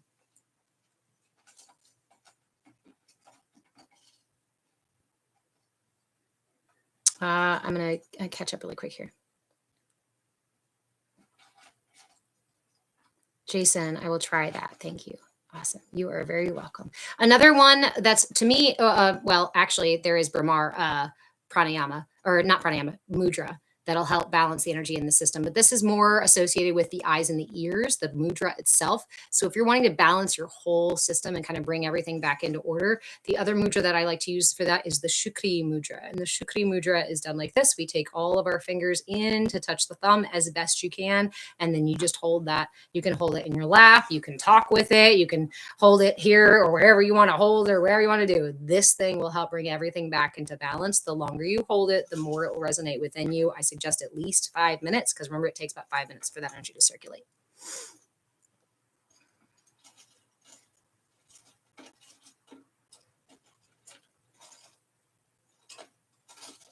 Ooh, Namita, I know a good amount of mantras in Sanskrit. I was born to the culture. I have been actually last year, I think it was last year, that I was actively asking if somebody knows and would be willing to teach me and help me correct my Sanskrit and build on my Sanskrit. I would be deeply appreciative. I'd be happy to offer an exchange of some kind or what have you, whatever works, because I love just learning and as a both a Gemini and a Virgo. The throat chakra is a huge thing for me. Speech and being able to align with the different frequencies of how we communicate is really important to me. I love different languages, but Sanskrit in particular, just there's magic in it. There's magic in it, and it's different than we do with other languages. So if you have any extra time and are willing to offer anything and or talk about an exchange, please do message me. I would be deeply appreciative.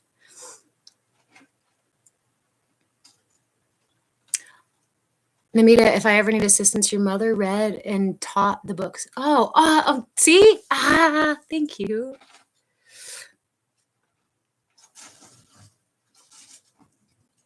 Say the words without the sound at the end. Barn bark, is life an onion or the onion? I think you're the onion. Life is just a a stew of carrots and onions and potatoes floating around. Some chickens. With reading, I'm blending sounds, but I was taught with the language by memory. Nice. Born to bark. I do have that spreadsheet that proves Virgo superiority. Just saying, no. Like I said, my ego character is directly related to my Virgo character and learning, right? Because she did a really good job of protecting me when I was younger, but it wasn't so in that protection, right? So we talked about that. Oh, wait. Nice try. I was going to offer you lion's breath as well. Nice try.